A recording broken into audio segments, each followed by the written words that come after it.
Douluo, my Sharingan isn't very proper. Hello again, dear adventurers of the multiverse. Thanks for joining us once more on this epic journey. Remember, this story is pure science fiction from our wild imagination. So don't go trying to summon dragons in your backyard. The rights of this amazing novel belong entirely to its original author. We are only the narrators. Do you want more adventures? Show some love to our YouTube channel with a subscription and a like. And if you want exclusive content, our Patreon is waiting for you with open arms. Chapter 526, Pulling Xiao Wu's Scorpion Braid. Ahem. Grandma Tom, I didn't mean anything by it, I just wanted to reassure Xiao Ocean. Yichu coughed twice and immediately smiled apologetically at the old woman.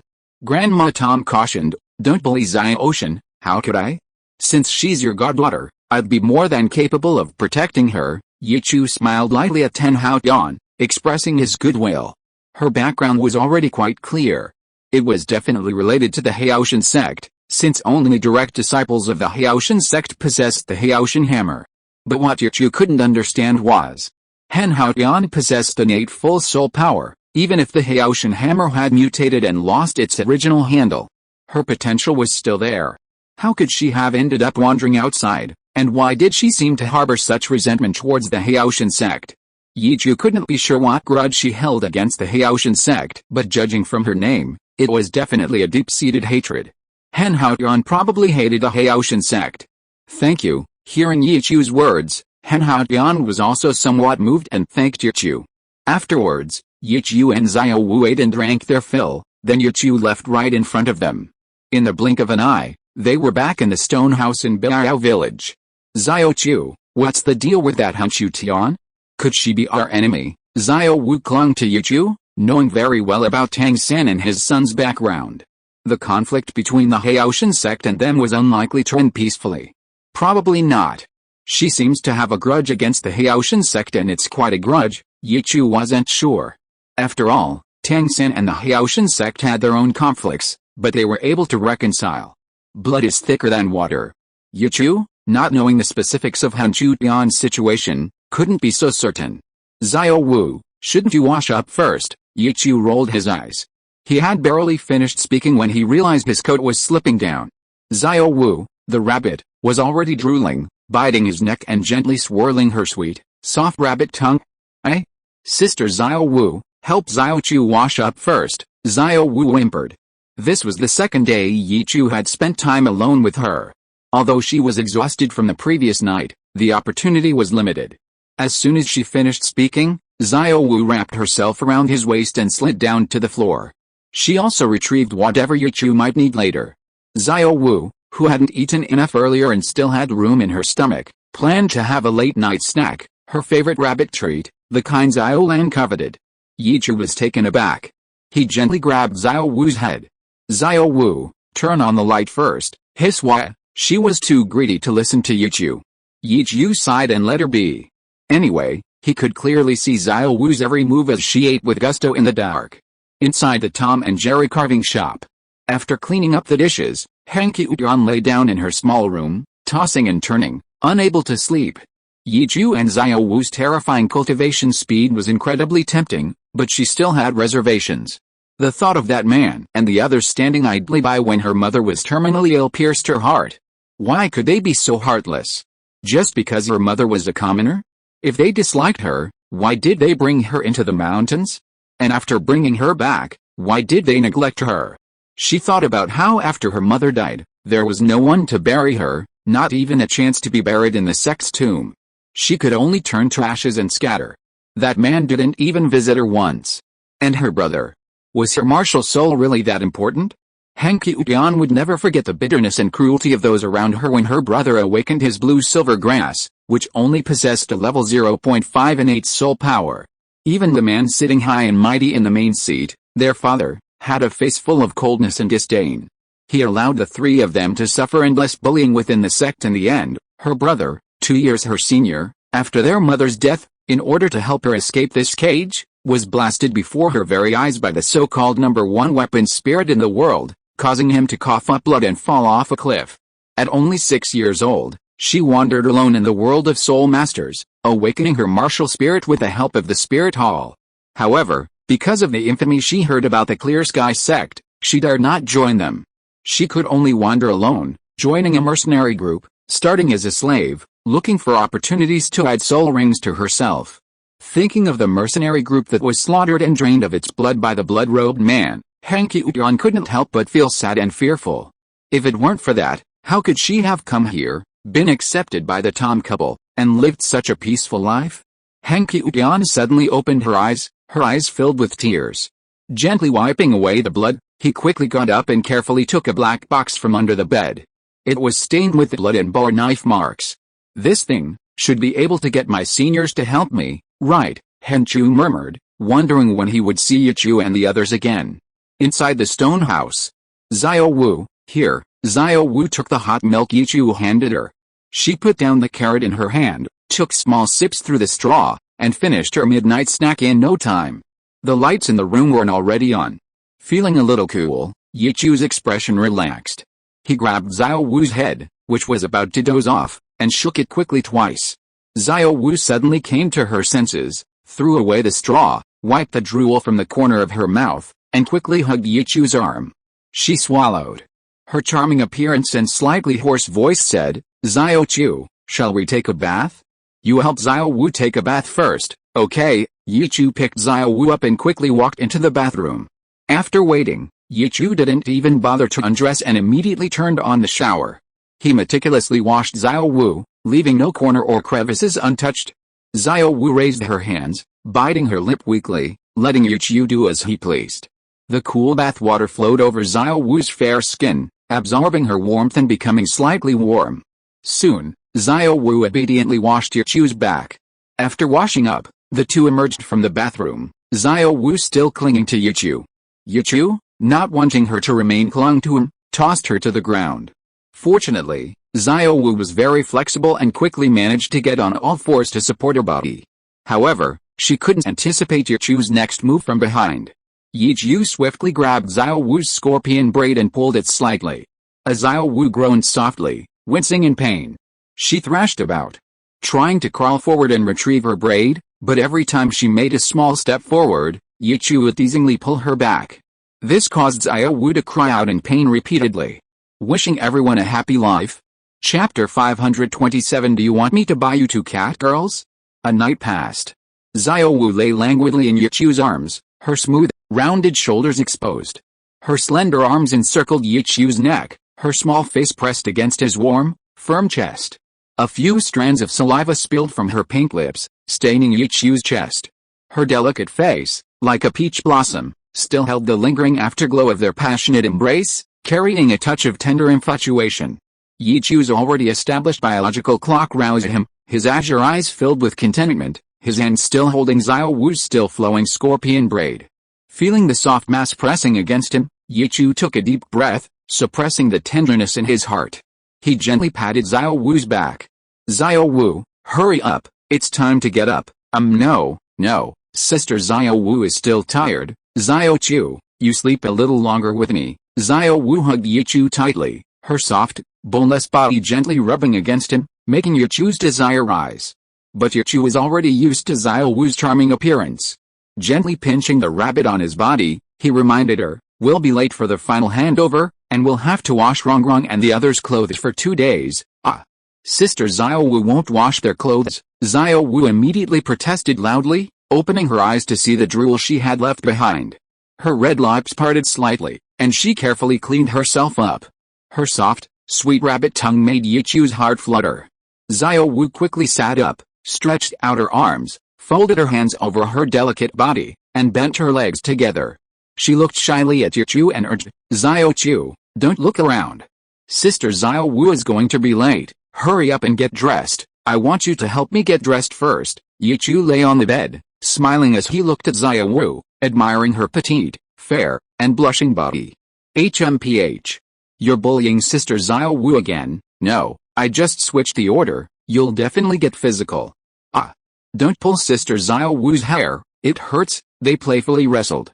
Yichu and Xiao Wu had finished getting ready and returned to land by academy.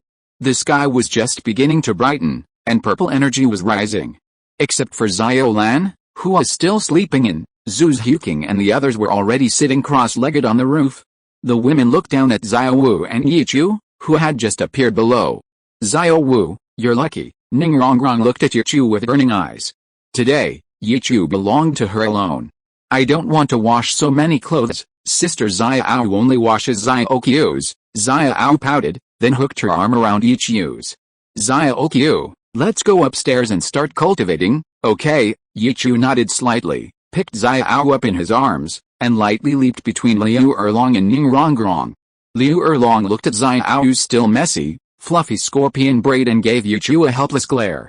Xiao, I'll help you restyle it later, okay? Thank you, Sister Erlong. Xiao blushed and nodded, while Yichu was already tightly hugged by Ning Rongrong. You brat. Today and tomorrow you're mine, alright, Rongrong, hurry up and cultivate. Yichu felt the moisture on his face, gently wrapped his arms around Ning Rongrong's waist, and flicked her nose. Ning Rongrong's face flushed with excitement, and she nodded happily. Everyone's gaze turned towards the sunrise in the east. Many people were cultivating the purple demon eye, and a faint purple mist seemed to permeate the courtyard.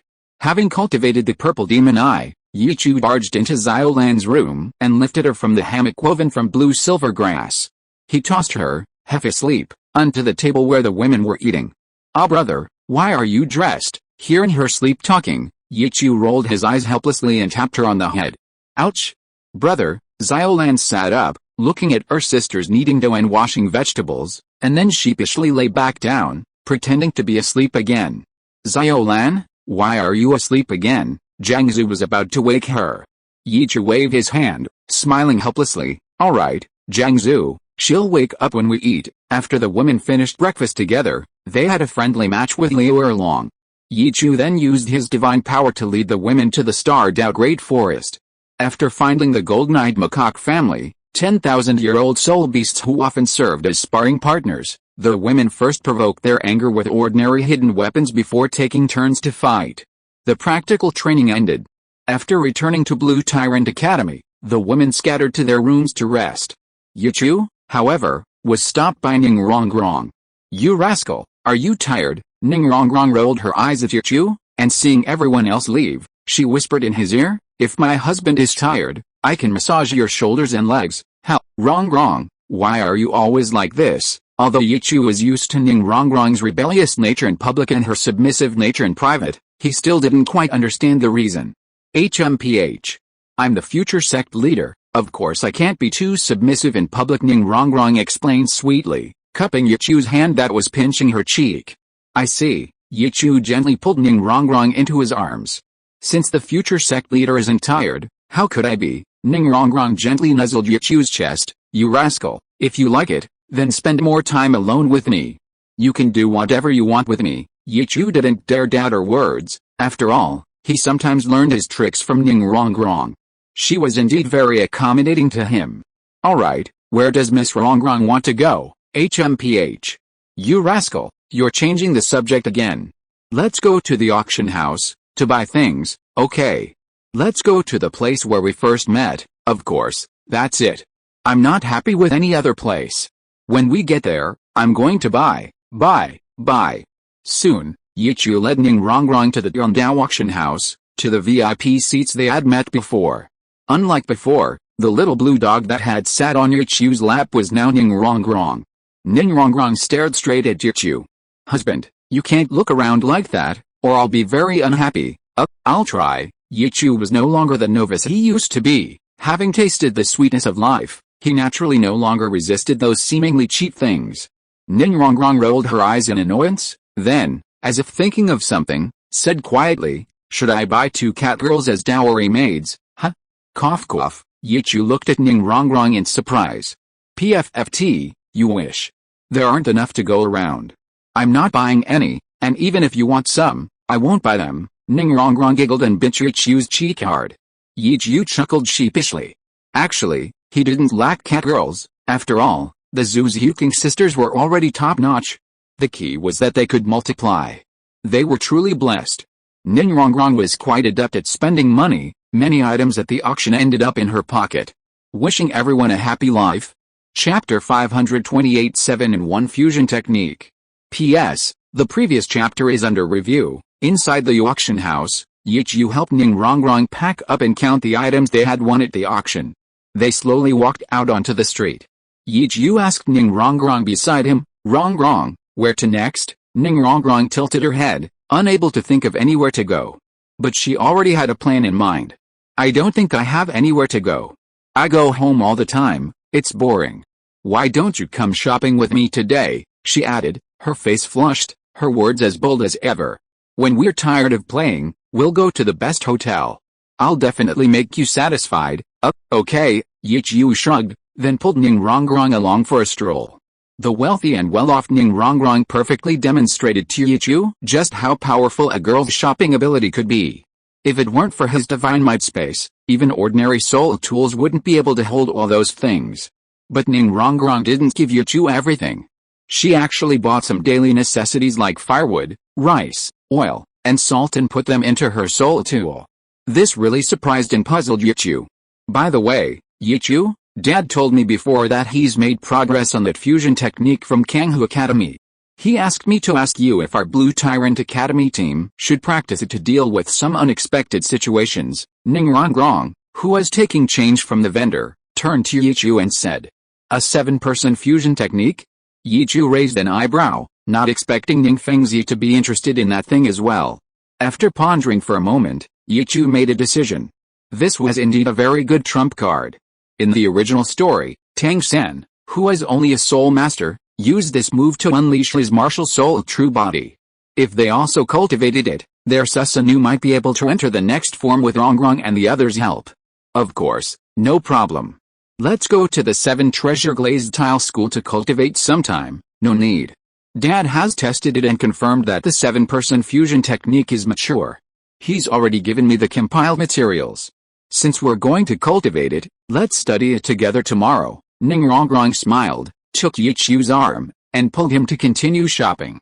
Okay, then let's all take a look together tomorrow morning. Yichu readily accepted this. It was a win-win situation.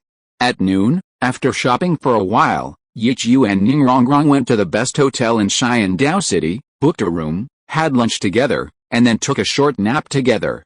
Back at Blue Tyrant Academy, they began to meditate and cultivate. The next morning, with Ning Rongrong on Yichu's lap, he held a brief meeting with Zhu Xiuqing, Xiao Wu, and the other girls. Ning Rongrong distributed the materials related to the 7-person fusion technique prepared by Ning Fengzi to them from her soul tool. "Look everyone, this is the 7-in-1 fusion technique that my father compiled. He's already experimented with it on soul masters and even soul kings. If we can use it, it's enough to instantly kill a soul emperor and contend with a soul saint in a short time." Instantly kill a soul emperor and contend with a soul saint? That's incredible, Bai Chengxiang exclaimed in amazement. Zhu Xiuqing and the other girls were also involuntarily shocked. Soul saints and soul emperors were still quite far away for them. If we learn this, then the championship of the Soul Master competition will already be ours. Liu Erlong also picked up the information Ning Rongrong presented with surprise. That's right, if we learn this, we can definitely win the championship. Ning Rongrong nodded seriously, a hint of cunning in her eyes, and added, "But this 7-in-1 fusion technique requires a very high level of control over your soul power.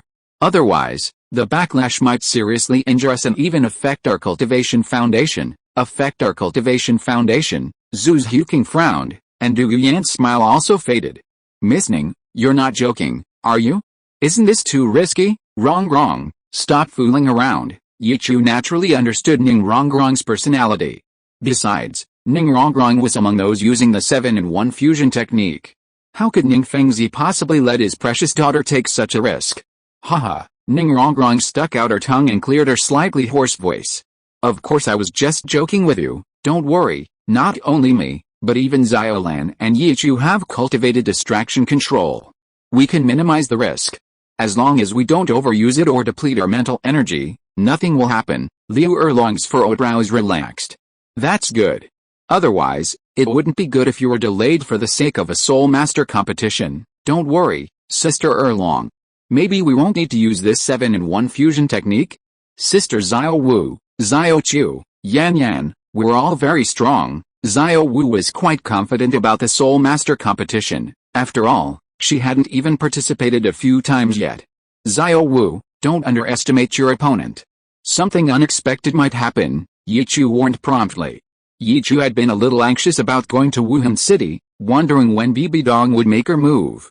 I know, Xiao Chu, I'll remember. Xiao Wu nodded slightly, munching on her carrot and pouting at Ning Rongrong's flushed face. Alright, everyone, during your rest time, you can take a good look at this information. Don't rush things, we definitely won't need this 7-in-1 fusion technique in the advancement competition. Today was Yichu's second day accompanying Ning Rongrong. After completing their daily training, Ning Rongrong dragged Yichu along to visit Biao village. In her words, Yichu had already met all her elders, but she hadn't met many of Yichu's elders or visited his home much. Yichu naturally didn't refuse. However, when they arrived at Old Zhang's house, he almost kicked them out. After all, Yichu always brought different girls to visit him. He was getting a little fed up, feeling sorry for those girls and criticizing Yichu. But he couldn't help but admire Yichu's good fortune in having so many girls following him. Yichu finally understood why Ning Rongrong had gone on such a shopping spree yesterday. They hadn't just visited the village chief's house, they'd gone to every single household in Biao's village, having Yichu take her to each one. As for the places Yichu wasn't familiar with, she left them to Old Zhang, giving him a large sum of money for village development and subsidies, making Old Zhang grin from ear to ear. Wishing everyone a happy life.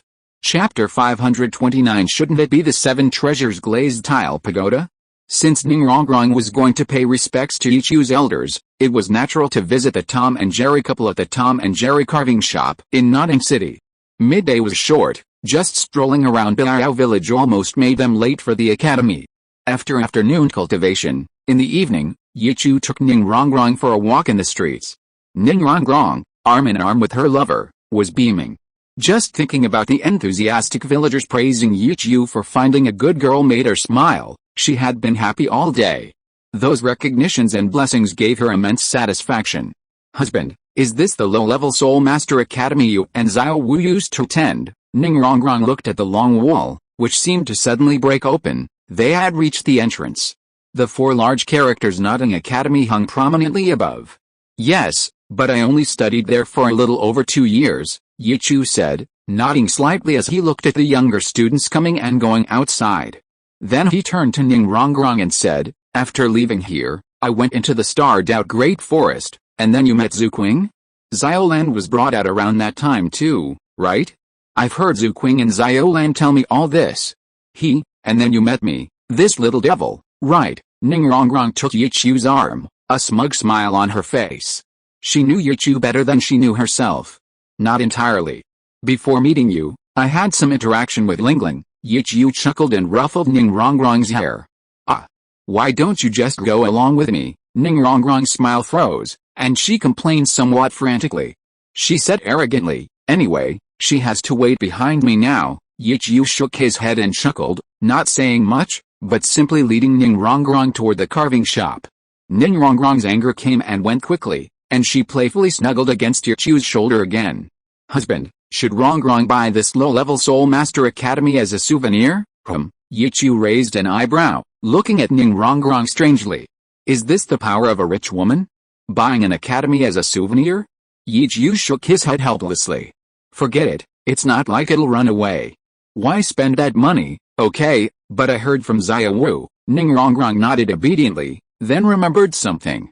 Husband, it seems you encountered a little girl with innate full soul power related to the Clear Sky sect. Yes, it is indeed related to the Clear Sky sect, but the relationship is most likely that they are enemies. Yichu nodded slightly, telling Ning Rongrong was guess. Enemies? Ning Rongrong's eyebrows twitched, a hint of cunning flashing in her blue eyes. If possible, we could recruit her into our sect and train her properly. With innate full soul power, she'd definitely be strong enough to become a titled Douluo if nothing unexpected happens. I'd naturally like to recruit her too, but we're unsure what kind of grudge they have. If it can be resolved, she might be trained by someone else. Yichu didn't object to Ning Rongrong's idea. Let's wait until we're sure, or we can test the waters. Ning Rongrong blinked. Yichu's words reflected her concerns. However, they still have time. By the way, where should that little girl be now? Yichu pondered for a moment before answering. Notting Academy doesn't have classes in the afternoon, so students are free, but most should be cultivating. As for that Hen Hao Tian, she should be at the carving shop we're going to later. Hen Hao Tian? What a strange name. Why would a girl have such a deep-seated hatred in her name? Ning Rongrong frowned slightly, a hint of interest in her eyes. No wonder Yichu said she had a grudge against the Haoshan sect husband. Let's hurry over. I'm quite curious about that little girl. Yes, we're almost there. Not long after, Yichu and Ning Rongrong arrived at the Tom and Jerry carving shop. Inside the shop, Yichu didn't see Tom and Jerry, but Hen Hao Tian's slender figure was still sitting in the corner, fiddling with a wooden carving. Noticing someone enter the shop, Hen Hao Tian immediately stopped carving and got up to greet them. Little Tian, we meet again, Yichu greeted Hen Hao Tian with a smile. Ning Rongrong looked curiously at the somewhat dirty and thin Hen Hao Tian in front of her. She had large, light blue eyes and short, neat black hair, looking like a tomboy. Her face was a bit dark. If it weren't for her slightly chubby figure, one might really mistake her gender. Senior Yichu? Hen Hao Tian's clear voice was filled with surprise and astonishment. Yesterday, she had waited for Yichu all day with a box but hadn't seen him. After asking Tom and Jerry, she thought Yichu wouldn't come again anytime soon, but he returned without warning. Even his female companion had changed. Compared to the lively and energetic Xiao Wu from last time, the girl before her clearly exuded an air of nobility. Like a refined young lady, she held Yichu's arm, quietly observing him. If Yichu knew what she was thinking, he would have to say something to her. She was still too young. Ning Rongrong was hardly a refined young lady. This kind of behavior was only appropriate for him. Hello, Ning Rongrong gently waved to her, a gentle smile on her face. Why hello? Hikiushin looked at Ning Rongrong and responded, then paused for a moment before introducing himself. Hikiushin, martial soul, blue-silver flying hammer, level 26 power attack type battle soul master. You've broken through. Yichu raised an eyebrow, a hint of surprise in his eyes. Hikiushin stared intently at Ning Rongrong. In her view, since Yichu was a soul master, and the previous little Wu was also a genius soul master, then this young lady from a prominent family must be no less capable. Ning Rongrong gave her a strange look. She turned to Yichu for instructions.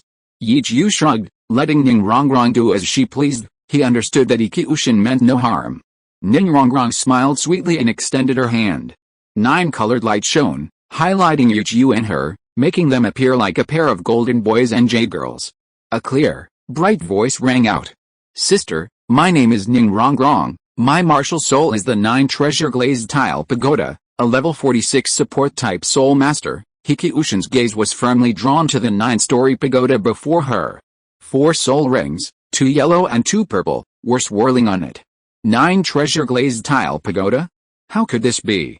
Shouldn't it be called a 7-treasure glazed tile pagoda? Although Hikiushin hadn't seen much of the world, having lived in the Haoshan sect, she had some understanding of the so-called upper 3 sects. She knew the 7-treasure glazed tile sect's signature martial soul. Wishing you all a happy life. Chapter 530. What exactly is Senior Yichu's identity? Ning Rongrong's self-introduction not only puzzled Hikiushin but also shocked her. Yichu and the others' talents were truly unusual. If it were just 1 or 2, it would be understandable, but 3 appeared in succession. Moreover, her 2 older sisters were so attached to Yichu. This aroused her intense curiosity about him.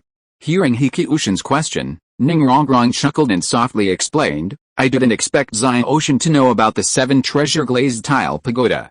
I used to be a 7-treasure pagoda, but now I'm a 9-story, 9-color 9-treasure glazed tile pagoda. As she spoke, Ning Rongrong gently nestled against Yichu, slowly retracting her martial soul.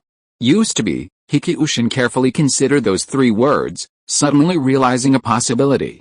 Martial soul evolution, Hikiushin exclaimed in surprise.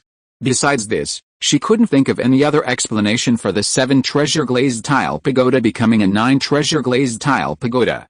Xiaoshan is quite clever. Ning Rongrong stepped forward, gently raising her hand to pat Hikiushin's head. But Hikiushin immediately snapped back to reality, cautiously retreating. Why are you so nervous? I'm not a bad person, Ning Rongrong pouted. Yichu shook his head helplessly. She really couldn't be gentle. Yichu didn't care about Ning Rongrong's words. They were so far from Yongdao City, and there weren't many people in the shop. Even if others heard something, it wouldn't matter. I'm dirty, Hikiushin stammered, a faint blush appearing on his face. Alright, Ning Rongrong didn't insist, instead looking at Yichu and extending her small hand. Husband, quickly bring out the storage soul tool I bought at auction yesterday. Yichu nodded slightly, a flash of bloodlust in his eyes, and a transparent vortex swirled above Ning Rongrong's palm. A delicate bracelet suddenly appeared in Ning Rongrong's hand. Han Qiuyan watched this scene curiously. She had a somewhat unrealistic feeling that the girl in front of her, who called herself Yichu's husband, was going to give her that storage soul tool. As if confirming her suspicions, Ning Rongrong tossed a bracelet on her wrist, turned around, and approached Qiuyan. She handed it over. Hey Xiao, this is a gift from your older sister. I just bought it at auction yesterday. It seems to have about 100 cubic meters of storage. That should be enough for you. Give it to me. Qiuyan's eyes widened. Even though she had some thoughts in mind, she panicked when the time came. A storage soul tool with 100 cubic meters of storage. That was far too valuable. Yes, it's a gift for you, Ning Rongrong repeated. She didn't think it was anything special. It had only cost a little money. No, sister, this is too valuable. I can't accept it. Qiuyan quickly raised her hand to refuse, not daring to look at the red bracelet. Xiao, there's nothing wrong with accepting it. Since you're Grandma Tom's goddaughter, you're practically my sister. Besides, Grandma Tom gave me her ancestral storage soul tool years ago. Compared to that, what Rongrong has is nothing. Yichu chuckled, looking at the flattered Han Qiuyan, and gently advised. Ahem. Yes, Xiao, since Xiao has such a kind intention, you can keep it if you need it. Jerry, who was tending the fire in the kitchen, came out from behind the curtain carrying dishes. Hearing Yichu's words and seeing their actions, he quickly understood what was going on. He wasn't too surprised by the girls beside Yichu. He had already witnessed Yichu's womanizing ways. There were also girls named Zuke and Zhu Xiuqing who had been brought along by him before. But Grandpa, I don't need it now, so I don't want it. Han Qiuyan really didn't dare to make a move. Only soul masters understood the value of a storage soul tool. It was an absolute must-have for home, travel, and even sleeping on the streets. Why wouldn't I want it? How could a soul master not need this? Don't worry, the entire 7 treasure glazed tile school belongs to my family. This thing is just a drop in the ocean for me. Ning Rongrong looked at Han Qiuyan with confusion. She wanted to use this soul tool to get closer to Han Qiuyan and slowly find out more about her background. What? Han Qiuyan looked at Ning Rongrong in shock. What did she just hear? One of the 3 upper sects, the entire 7 treasure glazed tile school. That sect that is richer than a country belongs to her family? What is this older sister's identity? And what is Senior Yichu's identity? Alright. Since Xiao doesn't want that girl, you can give this old woman the bracelet. At that moment, Grandma Tom came out from behind the curtain and placed a hot soup in her hands on the table. She walked briskly towards Yichu and the others. Grandma, Han Qiuyan looked at Grandma Tom with confusion. Grandma Tom looked at Yichu and said, Xiao, it shouldn't be a problem for you to give this old woman these bracelets, right? Of course, no problem, Yichu chuckled. Without needing a signal from him, Ning Rongrong quickly stepped forward and personally handed the bracelet to Grandma Tom. Grandma, it's no problem to give you these bracelets. Thank you for taking care of my husband before. Ning Rongrong's words were sweet, her face flushed, and she gently helped Tom up. Husband, Grandma Tom gave Yichu a strange look. Another one of Yichu's women? Looking at Yichu, she couldn't help but let out a cold snort. HMPH. So young and already learning bad habits. Then she smiled and started chatting with Ning Rongrong. Little girl, you must keep a good eye on your man, otherwise I'll get old and forget all of you girls. Don't worry, Grandma, Rongrong will keep a close eye on him. Ning Rongrong gave Yichu a smug and defiant look, then waved her little hand, releasing the gift she had prepared from her soul tool. Grandma, look, these are all gifts Rongrong prepared for you. If you need anything else, just tell Rongrong, and she'll bring it for Grandpa and Grandma next time she comes. Yichu stood there, somewhat stunned, watching Ning Rongrong smugly basking in her newfound presence. Xiao, don't just stand there, come and eat with us. Jerry's voice brought Yichu back to his senses. Shaking his head helplessly, Yichu sat down next to Ning Rongrong, listening to her ask Grandma Tom for advice on how to win over men. Meanwhile, Han Qiuyan's eyes never left Yichu. She was incredibly curious. What exactly was Yichu's identity? How did he manage to captivate so many talented young women? And among them was Ningrongrong, whose background was so astonishing. And yet, his own backyard hadn't even caught fire yet. It was simply unbelievable. Wishing everyone a happy life.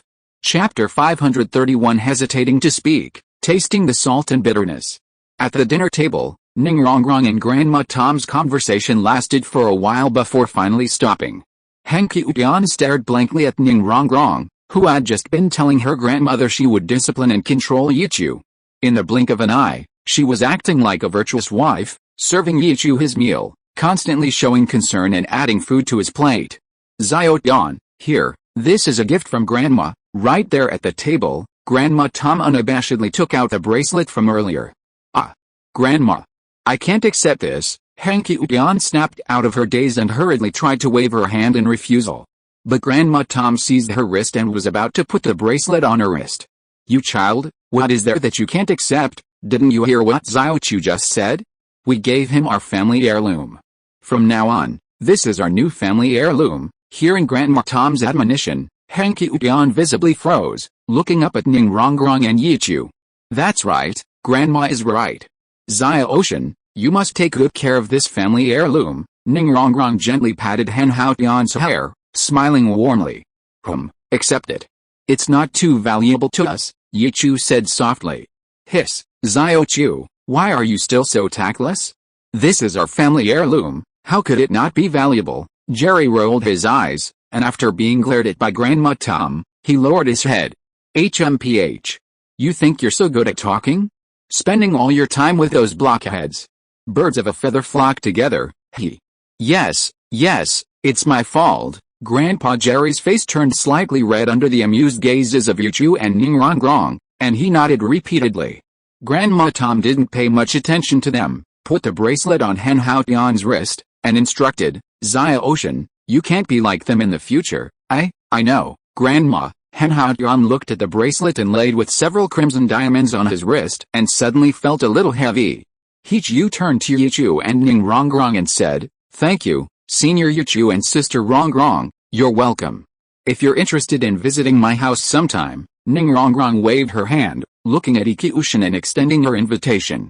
Also, if you graduate, you can ask me to arrange a high-level Soul Master Academy for you. High-level Soul Master Academy. Yichu stared blankly at Yichu and Ningrongrong.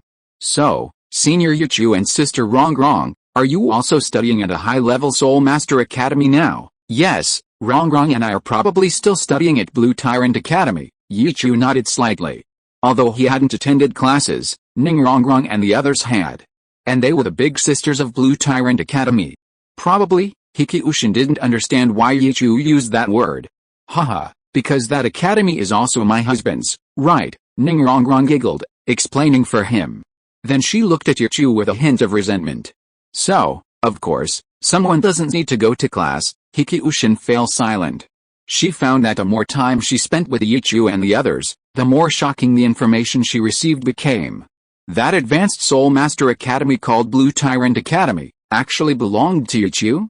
And Ningrongrong's use of the word considered made her imagination run wild. Could it be that Senior Yichu had also taken the dean's daughter into his harem? Alright, there's still a year to go. This old woman hopes Xiaotian will spend more time with me. Grandma Tom didn't want to get involved in the affairs of the Soul Master world. Although she possessed some cultivation, she hadn't cultivated since her father's death and her marriage to Jerry. Yes, let's eat first. Grandpa Jerry understood his wife's thoughts. She was worried that Hanhaotian would encounter setbacks or accidents on his Soul Master path. Ningrongrong nodded and said to Hanhaotian, but if Xiao wants to come to Rongrong's house, you should find a chance to tell your husband. With him here, it's very convenient to go anywhere, and it won't take long. Hanhaotian looked at Yichu strangely. He immediately thought of his soul skill that could appear and disappear out of thin air. He nodded slightly. He opened his mouth, but seeing Tom and Jerry, he hesitated to say something. He didn't want them to worry. From them, he received a long-lost sense of family affection and warmth. Yichu's eyes flickered slightly. He remained calm and quietly ate his meal with Ningrongrong. The night deepened, and the food on the table gradually decreased. Seeing that Yichu was about to leave, he couldn't help but ask, Senior Yichu, when will you come next time? Yichu raised an eyebrow. Judging from his micro-expression just now, Hankyuan did indeed have something to tell him. I'm a bit special lately, so I might come back tomorrow or the day after. Anyway, there should be many more opportunities this month. I understand. Under Yichu's gaze, a slight blush appeared on Hanchu's somewhat dark face. She lowered her head and nodded slightly. If you need any help, just say so. When I said you were my sworn sister, I wasn't just saying it lightly. Yichu chuckled and gently patted her thin shoulder. Xiaotian understands. Hanchu nodded, watching Yichu and Ningrongrong disappear before his eyes. Inside the 7 treasure glazed tile school. In Ningrongrong's courtyard, Yichu appeared. Ningrongrong was already riding on his shoulders, clutching his azure hair. Husband, did Xiaotian have something to ask you about just now? Probably. Maybe she wants me to help her get revenge. Yichu grabbed Ningrongrong's ankle and smiled gently. Slowly entering the room, Yichu felt Ningrongrong's warm, moist breath on his neck. He immediately felt uncomfortable. With her straddling his neck like this, he'd probably have to switch positions to satisfy her later. He really didn't have such a strange fetish. Ningrongrong had tried many times before, but Yichu had always refused. Ningrongrong bent over, holding Yichu's head, about to switch positions to face him. Husband, are you ready? Rongrong has done so much for you. Just try, okay, Rongrong, this, Yichu hesitated. But as Ningrongrong said, she had already done a lot to please him. And Rongrong was a gentleman who used words, not actions. She would also help Yichu calm down when he did. He really had no reason to refuse. Wishing everyone a happy life. Chapter 532 agrees to let Yichu find another way. Yichu was deep in thought. Ningrongrong was already hanging upside down on Yichu, her pretty face pressed against his leg. You rascal, you're clearly smitten. Ningrongrong looked at the burning heat before her and immediately hugged Yichu's waist tightly. She even started to help Yichu take things out of his pockets. Yichu's body stiffened, and he exhaled a long breath of hot air, the hem of his blue skirt trembling in front of him. After a moment of hesitation, Yichu lowered Ningrongrong's skirt, held her waist, and lay down on the bed. After tidying Ningrongrong's clothes, he gently buried his face in her damp hair and murmured softly, "You rascal, my husband." Ningrongrong's expression changed drastically, and her body suddenly tensed. A warm current surged within her. This was the first time Yichu had treated her so gently. In just an instant, a warm current gushed out from her heart. Yichu was stunned, his face showing embarrassment. He hadn't expected such a trick to be waiting for him. Inside the Tom and Jerry carving shop. After Yichu and Ningrongrong left, night fell in Nodding City. While Ningrongrong was washing Yichu's face, Hankyushin was lying on the bed, looking at the bracelet on her wrist and holding a long, narrow black box in her hand. She was controlling the black box, moving it in and out of the 5x5x4 storage soul tool. This was the first time she had ever used a soul tool up close. Before, she had only seen mercenary leaders use them, but now she had one herself, and it was so big, 100 cubic meters, like a small house. At the same time, she had decided to make a deal with Yichu. From their interactions, she felt that Yichu was a trustworthy person. Her grandparents had only helped him many years ago. But he had come to visit them all these years, and even brought his woman with him. Even if he was a womanizer, it didn't matter. Powerful men always had more than one confidant. Being able to repay kindness speaks volumes. Thinking of this, Hankyushin sat up, looking at the long, narrow black box in his hand, and slowly opened it. Inside lay a soul bone. Morning. Yichu returned to Lianba Academy with Ningrongrong. Ningrongrong's eyes were now charming and radiant. Yichu seemed a little uncomfortable, but his mood was still good. This was because Ningrongrong had promised him that when the time was right, she would let him find another way. This one sentence completely excited Yichu, making him forget the drenching he'd been doused the previous night. After all, a few days ago, when he was playfully fighting with Xiao Wu, he almost took that shortcut. But because it was too difficult, Xiao Wu lacked perseverance and was afraid of failure, so she didn't let Yichu continue. She quickly pulled him away. Miss Rongrong, it seems you had a lot of fun last night. Du Yuyan looked at Ningrongrong's refreshed appearance and was immediately puzzled. Normally, if Ningrongrong played with Yichu for half the night, she would be tired and fall asleep. It was quite rare to see her so energetic. HMPH. It's alright, Ningrongrong said, tilting her head back. But when she looked at Yichu, she felt guilty and apologetic. She hadn't expected that what she wanted to try would be something she couldn't handle, almost getting instantly defeated by Yichu, and even making him uncomfortable. How? Yichu shook his head helplessly, not dwelling on it too much. Whether Ningrongrong would keep her promise was unimportant. He didn't force her to do such things.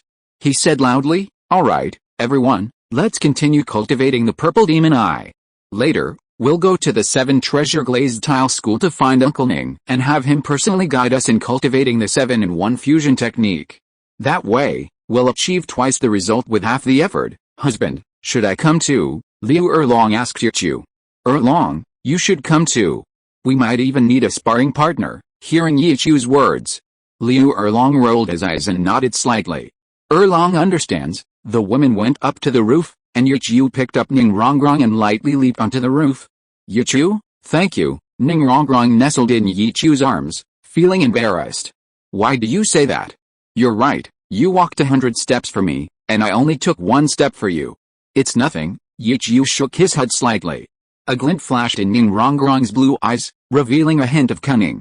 "So you mean you'll still play with me in the future?" A cough. Let's play." Yichu coughed twice, quickly releasing Ningrongrong from his arms, and looked seriously towards the east. Ningrongrong snorted, "HMPH. I wasn't ready yet, so I won't. Besides, I've invested so much time. Who told you to be so fast?" Yichu rolled his eyes, looked at Zhu Huking sitting beside him, and said nothing more. He urged, Alright, hurry up and cultivate the purple demon eye. We can talk about this later, I know." Ningrongrong pouted, but the thought of Yichu's warm breeze and their lips meeting, the electric sensation on her cherry lips, instantly made her feel great and her body warm. Time slowly passed. After going to the 7 treasure glazed tile school to cultivate the 7-in-1 fusion technique, the other girls were left there for the banquet. As for Zhu Huking, as the female lead of the day, she naturally left with Yichu. Yichu didn't know how they were arranged. But based on Yichu's understanding of Xiao Wu and the other 2 girls, to put it simply, they were inseparable. So there was nothing surprising about Zhu Huking. Zhu Huking had never liked her family since she was a child, so she naturally wouldn't bring Yichu back to the Zhu family. Not to mention her parents wouldn't be happy, she herself wouldn't be happy either. Yichu belonged to her these 2 days. If she brought him back to Xingluo, wouldn't she have to share him with Zhu Huiyan? Don't even think about it. As for the place where she met Yichu, it was the Starry Sky Forest, and she couldn't possibly drag Yichu into that dark forest for a walk, could she? So, Zhu Huking still let Yichu take her to the place where she had completely surrendered herself to him. Inside the stone house in Biao village. Yichu had anticipated this, and nimbly picked Zhu Huking up in his arms. When they reappeared, they were already at the door of the stone house. Zhu Huking hooked her arms around Yichu's neck, her beautiful eyes reproachfully, "Husband, why are you carrying me? I can walk by myself, isn't it good to be intimate?" Yichu chuckled and raised an eyebrow. Anyway, she wasn't heavy and was very soft, so he was happy to carry her. "By the way, are we going to eat at the village chief's house, or do we have to cook for ourselves?" Zhu Huking was stunned for a moment. Looking at the complete stove and boiler under the eaves, she suddenly had an idea. "Let's cook something ourselves. I want to try my husband's cooking." "My cooking? You should have tried it before, right?" Zhu Huking was stunned for a while before she reacted, and her face immediately turned red with embarrassment. "How could you learn these things from Rongrong?" Wishing everyone a happy life. If you are listening to this novel on a channel other than Fanfic World, it means it was downloaded and re-uploaded without effort. We warmly invite you to visit our channel, Fanfic World. There you will find the original version of this story and many other novels of various genres. We look forward to seeing you dive into a world of incredible novels. Chapter 533 Highly Efficient Netherworld Shadow Clone. Looking at Zhu Huking's flushed, shy face, Yichu chuckled. He gently bit Zhu Huking's lips, indulging for a moment until the cat in his arms softened. Only then did he raise his head. "Since we're going to do it ourselves, we need to buy some groceries." Zhu Huking leaned against Yichu's chest, her chest rising and falling slightly. "It's fine as long as my husband decides, then let's go to Notting City. I'm more familiar with the market there, As soon as Yu finished speaking, he and Zhu Xiuqing disappeared from the spot. After experiencing farm stays here with Zuke several times, Yu had a pretty good idea of what was sold in the markets of Notting City. Together with Zhu Xiuqing, who had a vegetable basket hanging from her arm, they strolled hand in hand through the somewhat noisy market, listening to the shouts of vendors on both sides, and began to choose their favorite ingredients. Yu and Zhu Xiuqing's attire suggested they were wealthy and noble. Even though Zhu Xiuqing looked very alluring, no one came up to cause trouble. However, some shameless women rubbed against Yu. When taking vegetables from them, they would occasionally grope him. Zhu Xiuqing naturally saw this and felt resentful. She handled all the women's stalls, negotiating and buying from them, while Yu took care of the men's stalls. In less than half an hour, wisps of smoke rose from the stove under the eaves of the stone house. They needed to allow some time for a midday rest. Therefore, Zhu Xiuqing used her fourth soul skill, Netherworld Shadow Clone, to take care of the fire, washing and chopping vegetables, washing dishes, and serving the food. Yu stood in front of the large pot, constantly stirring and adding the right amount of oil, salt, soy sauce, and vinegar. Most of the time, cooking didn't take much time. The real time and effort were in the preparation and the cleanup after the meal. With the help of Zhu Xiuqing's clone, Yu barely had time to stop, and lunch was quickly prepared. Steamed sea bass, stir-fried green peppers, braised prawns, salt-baked eggs, and stir-fried bracken, a very substantial meal with a good mix of meat and vegetables. "Husband, shall we have a little wine?" Zhu Xiuqing asked, looking at Yu as he untied his apron, as she placed the food on the table. "Then let's have a little. I remember there are a few bottles I took from the 7 Treasure Glazed Tile School in the corner." Yu raised an eyebrow, not refusing. His alcohol tolerance had gradually improved, he wouldn't pass out as quickly as before. Of course, compared to Ning Rongrong, his tolerance was still far from impressive. "Yes, I saw it." Zhu Xiuqing nodded slightly, quickly went to the corner of the stone house, and retrieved the bright red wine. She picked up a glass and poured the wine. "Husband, here you go." "Yes," Yu chuckled as he accepted the wine, lightly clinking glasses with Zhu Xiuqing, and they smiled at each other. Zhu Xiuqing's clones remained in place, serving the two like servants. However, some clones couldn't resist wiping the wine from Yu's lips with their thin lips. Zhu Xiuqing's main body, her face slightly flushed from drinking, watched this scene and felt a pang of jealousy. Seeing one of the clones suddenly try to crawl under the table towards Yu, her face flushed crimson. Her heart pounded, and she quickly dispelled the unruly clone, giving Yu a resentful look. "Oh." Yu shrugged helplessly. "Xiuqing, it's not my fault, they did it themselves." Time passed slowly. The food on the table dwindled. Zhu Xiuqing's main body was now sitting in Yu's lap, her arms around his neck, in a human chair, directing her clones to do chores. "Tisk, Xiuqing, your clones are really convenient and efficient," Yu couldn't help but praise. "Yes, they are indeed quite useful." Zhu Xiuqing looked at the large hands warming her body inside her clothes and rolled her eyes slightly. She silently endured it, her face flushed. However, the occasional glances from her clones made her feel very strange. Snap, Zhu Xiuqing controlled them, quickly clearing the tableware outside the door, and then had one of the clones close the door. Being watched, even being watched by her own clones while being intimate with Yu, made her feel somewhat uneasy. As for playing Russian roulette with Yu, she also suppressed her shame, and at that time she could feel that not only Yu was fast, but she was also floating much faster. "Husband, where are we going next?" Zhu Xiuqing's lips parted slightly, exhaling hot, fragrant breath, which flowed into Yu's mouth and nose. Yu held it, somewhat surprised. "Xiuqing, don't you want to rest for a bit? That 7-in-1 fusion technique this morning took a lot of effort, didn't it?" Zhu Xiuqing grabbed the hand that had been traversing her chest, giving Yu a playful glare. She shook her head slightly. "No need, I still want to use this time, but you've gone to more places, is that so? But where to go, that's up to you, after all, I'm here to keep you company." Yu chuckled, burying his face in Zhu Xiuqing's arms, gently biting her delicate collarbone. His arm slowly caressed her body. "Zhu Xiuqing held Yu's head, letting out a long breath. Several muffled thuds came from outside.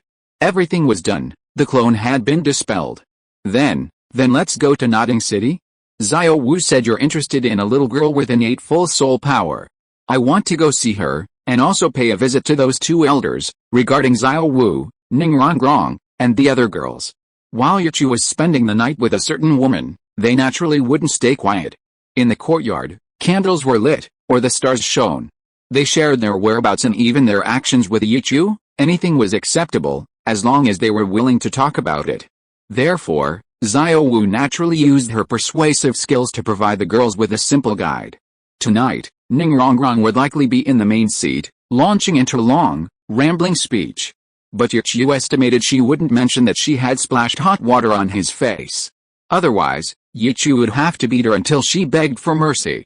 Zhu Xiuqing, seeing the struggle in Yichu's eyes, assumed he was a little tired.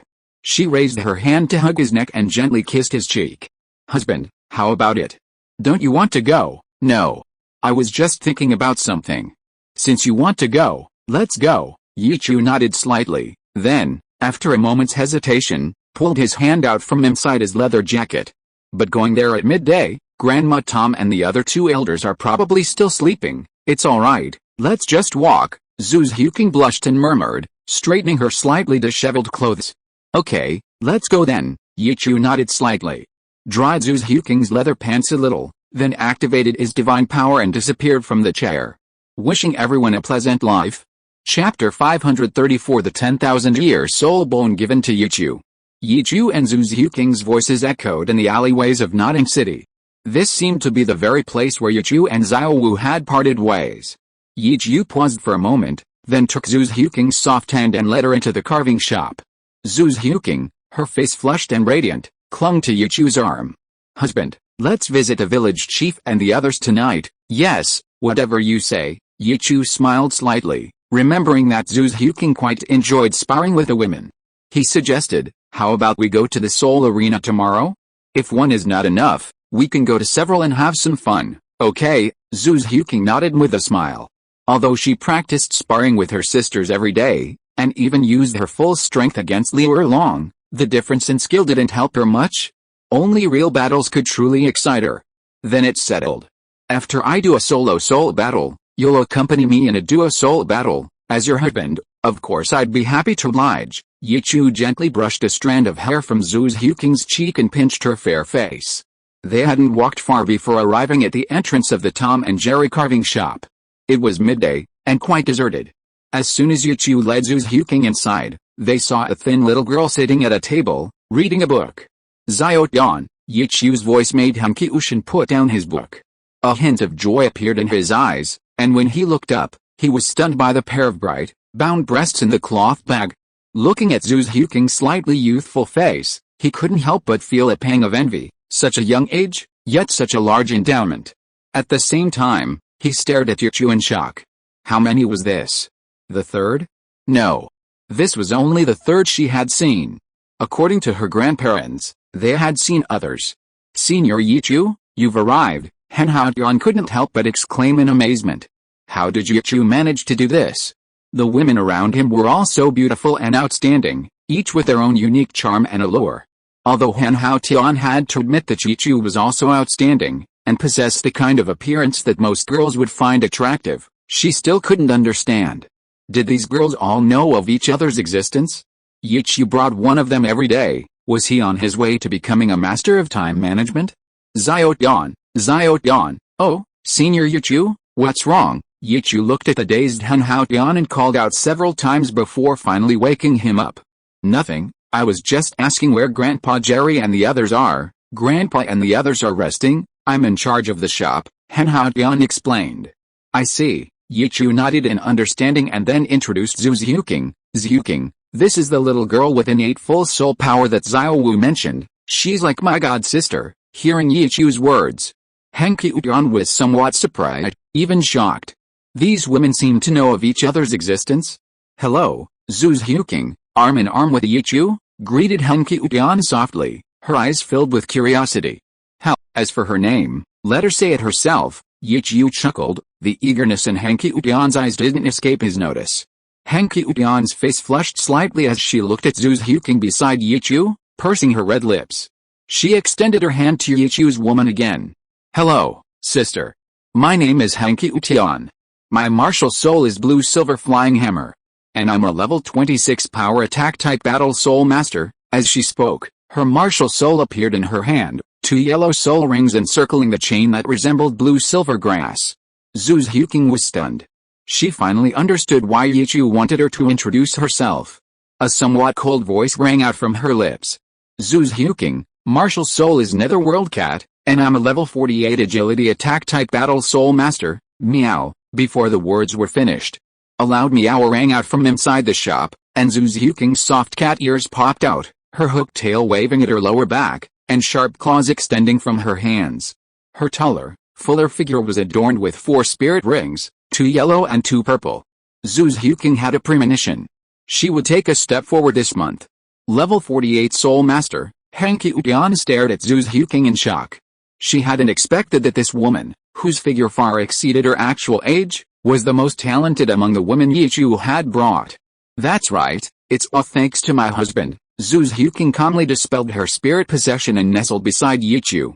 Since she was Yichu's adopted sister, she naturally wouldn't hesitate to praise him. "It's all because of Senior Yichu?" Han Qiudian stared blankly at Yichu. Yesterday, Sister Rongrong seemed to have also said that her 9 treasure glazed tile pagoda was also thanks to Senior Yichu. So, is this why so many talented girls are following Yichu? It wasn't because they were inherently so exceptional. It was because Yichu possessed the ability to enhance others' talents. That must be it. Han Qiudian looked at Yichu with some excitement, retracting her martial soul and glancing at the curtain leading to the inner room. She immediately knelt before Yichu. "Xiao Tian. What are you doing?" Yichu released Zhu Xiuqing's hand and immediately knelt down to help Han Qiudian up. Zhu Xiuqing followed suit. Han Qiudian ignored Yichu and Zhu Xiuqing's help and remained kneeling. Her resolute voice was tinged with coldness. "Senior Yichu, please help me. I also want to become stronger. I'm willing to pay any price." As she spoke, she took out a blood-stained black box from her soul tool. "Senior, this is a 10,000-year-old soul bone. As long as you're willing to help me, this soul bone, and everything I can give, is yours, please, Senior." Yichu and Zhu Xiuqing exchanged glances, about to reply. Footsteps could be heard coming from inside the room, and Yichu frowned.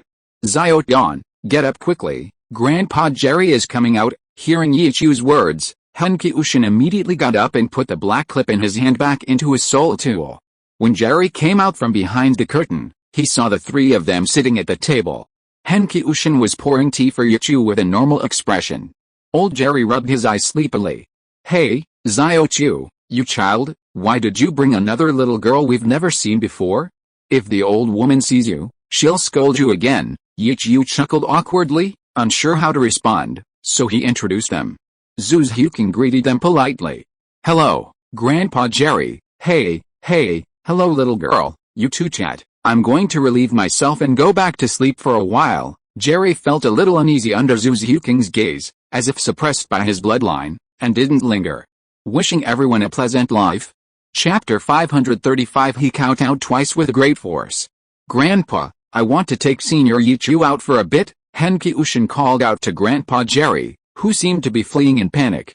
She understood that it wasn't very convenient to talk to Yichu and the others here.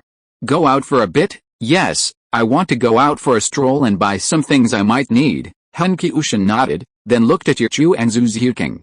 "Grandpa, don't worry, Senior Yichu will definitely protect me." Grandpa Jerry saw Yichu nod slightly in agreement, then looked at Zhu Xiuqing. His eyes seemed to show surprise. He immediately nodded. "All right, Xiao.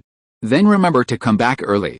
Close the shop for now." After saying that, he turned and went into the inner room without looking back. Han Qiushan opened her mouth, about to say something, but swallowed it back down.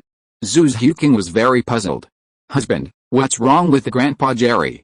He seems very afraid to see me." "This should be related to Grandpa Jerry's martial soul," Yichu chuckled. Zhu Xiuqing had only recently dispelled her martial soul possession, so her aura naturally carried a certain oppressive force. Grandpa Jerry's martial soul. Zhu Xiuqing frowned slightly, momentarily confused. "Sister Xiuqing, Grandpa's martial soul is a fancy rat. He's probably afraid of cats." Han Haotian's words made her suddenly realize. "Oh, I see." Zhu Xiuqing was both amused and exasperated. "Senior Yichu, please wait a moment, I'll be done soon." Hen Haotian called out to Yichu and immediately began tidying up the shop, preparing to lower the curtain. Zhu Xueqing glanced at the busy, anxious Hen Haotian, then turned to look at Yichu. They didn't have much time left. Husband, wait a bit. If necessary, take her back with you for a while, Yichu smiled gently. Although he was curious about Hen Haotian's background and name, he wouldn't let Xueqing be late because of it. Zhu Xueqing nodded slightly, looking at Hen Haotian. The look in her eyes just now reminded her of herself. It was an indomitable will, a desire to become stronger. Senior Yichu, let's go. After a while, Hen Haotian finished tidying up the shop and immediately jogged to Yichu's side. His eyes held gratitude as he looked at Yichu. At least Senior Yichu was willing to wait for him, in other words, he hadn't directly refused. Yichu nodded slightly. Following Hen Haotian, they walked out of the shop. Spike at the door looked at its little master, sticking out its tongue and trying to ingratiate itself. Hen Haotian casually tossed it a bone to appease it. Walking down the street, Hen Haotian looked at his surroundings with dissatisfaction. It seemed there was nowhere suitable for discussing business. Especially when he turned back and saw Yichu's furrowed brows, he became even more anxious. Yichu frowned, time was running out. Xiaotian, he called out, stopping Hen Haotian. Senior Yichu, I'll find a place soon. Hen Haotian looked around, observing the streets and alleys. It was almost past noon. The streets were bustling with people. Alright, tell us where you want to go, we'll just go there directly. We're in a hurry. Yichu led Zhu Xueqing forward quickly and grabbed Hen Haotian's shoulder. Hen Haotian turned around, almost bumping into Yichu, her face instantly turning red. I just want to find a quiet place. A quiet place? That's easy. Come with me. Yichu raised an eyebrow, grabbed Hen Haotian's wrist, and headed towards a secluded alley with few people around. Senior Yichu? Hen Haotian looked at her hand, her face somewhat unnatural. Noticing Zhu Xueqing's gaze, she immediately dared not look up, lowering her head and following behind Senior Yichu. She hadn't even considered that Yichu would harm her. With their strength, if they really wanted to harm her, it wouldn't be that difficult. As she moved, the faint fragrance emanating from Yichu gradually calmed Yiqiushin. She greedily inhaled the scent a few more times, seemingly wanting to revel in it. Don't resist, Yichu's voice rang out, and Yiqiushin suddenly froze, bumping into Yichu's back. I'm sorry, Yichu. Before she could finish, she found her body twisting, along with the voices of Yichu and Zhu Xueqing. Just as she was about to struggle, Yichu's voice sounded again. Don't move. Yiqiushin only had a moment to think before her body was swept into the divine might space by a transparent vortex. Inside the divine might space. Yiqiushin stared in disbelief at the unfamiliar, vast world of stone platforms before her. She even forgot to pay attention to the wrist Yichu was holding. Where is this? I can't answer that question for now. Yichu's smiling voice rang out as he gently released Yiqiushin's wrist. Why Yichu-senpai? Yiqiushin looked at Yichu in disbelief. After a brief moment of panic, she was completely convinced. Yichu was absolutely capable of helping her. If you have something to say, come sit down and talk. Xueqing and I need to rush back to cultivate. Yichu turned and walked towards the table and chairs behind him. Xueqing had already prepared the tea and poured it into the tea set. Xiaotian, come here quickly. Looking at Yichu and Xueqing sitting at the table, Yiqiushin slowly walked towards them. He didn't sit down. Instead, he knelt down again in front of Yichu and Xueqing. He kowtowed heavily to Yichu. Thump. Yichu's expression changed, and he immediately wanted to help her up, but quickly restrained himself. Yiqiushin held up the black box with both hands. He gritted his teeth and shouted, Senior Yichu. Please help me. Yiqiushin is willing to pay any price. Xueqing wanted to reach out, but seeing that her man was unmoved, she didn't move. She just cast a concerned look at Yiqiushin. Senior Yichu? Yiqiu waited a few moments, but seeing no response from Yichu, he called out again, about to kowtow to him once more. No need for kowtowing, sit up and talk. If you don't want to, then I'll take you back, we're really in a hurry. Yichu frowned, took a sip of tea, and said calmly. Yiqiu heard this. The movement of kowtowing he was about to make froze in midair. Yichu thought she would immediately get up and sit at the table to talk to him. But Yiqiu didn't hesitate and slammed her head to the ground again. Thank you, Senior Yichu, Thud. Xiao Tian. Zhu Huqing looked at the bloodstains on her forehead and immediately became concerned. After all, she was Yi Chu's sworn sister. Yi Chu helplessly rubbed his forehead. This little sister was quite stubborn. Ignoring the bloodstains on her forehead, Hankyu immediately sat down, only sitting on half of her bottom, sitting upright, and placed a black box in her hand on the table, pushing it in front of Yi Chu. Wishing everyone a happy life. Chapter 536. What should she use to win over Yi Chu? Han Chu, fighting back tears, stammered, "Senior Yi Chu, please help me. This is just a small token of my appreciation. If you want anything, just ask, and I'll do whatever it takes." Yi Chu frowned, looking at the blood-stained black box in her hand. A purple light flashed in his eyes. The contents immediately came into view. Judging by its appearance, it seemed to be a leg bone nearly 10,000 years old. As he pushed the hot tea in front of Han Chu, he chuckled and said, "I didn't expect you to be so wealthy, Xiao Tian, to actually possess a 10,000-year-old soul bone." Han Chu was stunned for a moment. She clearly hadn't opened the box, but she quickly understood. For the mysterious senior Yi Chu, seeing the contents seemed to be just basic stuff. Zhu Huqing also looked at her with some surprise. Although she now had Yi Chu and didn't need to worry about soul bones, before meeting Yi Chu, she had only ever heard of soul bones but never actually seen one. The fact that an 11-year-old girl possessed a 10,000-year-old soul bone was enough to prove that Hankyu Tian was no ordinary person.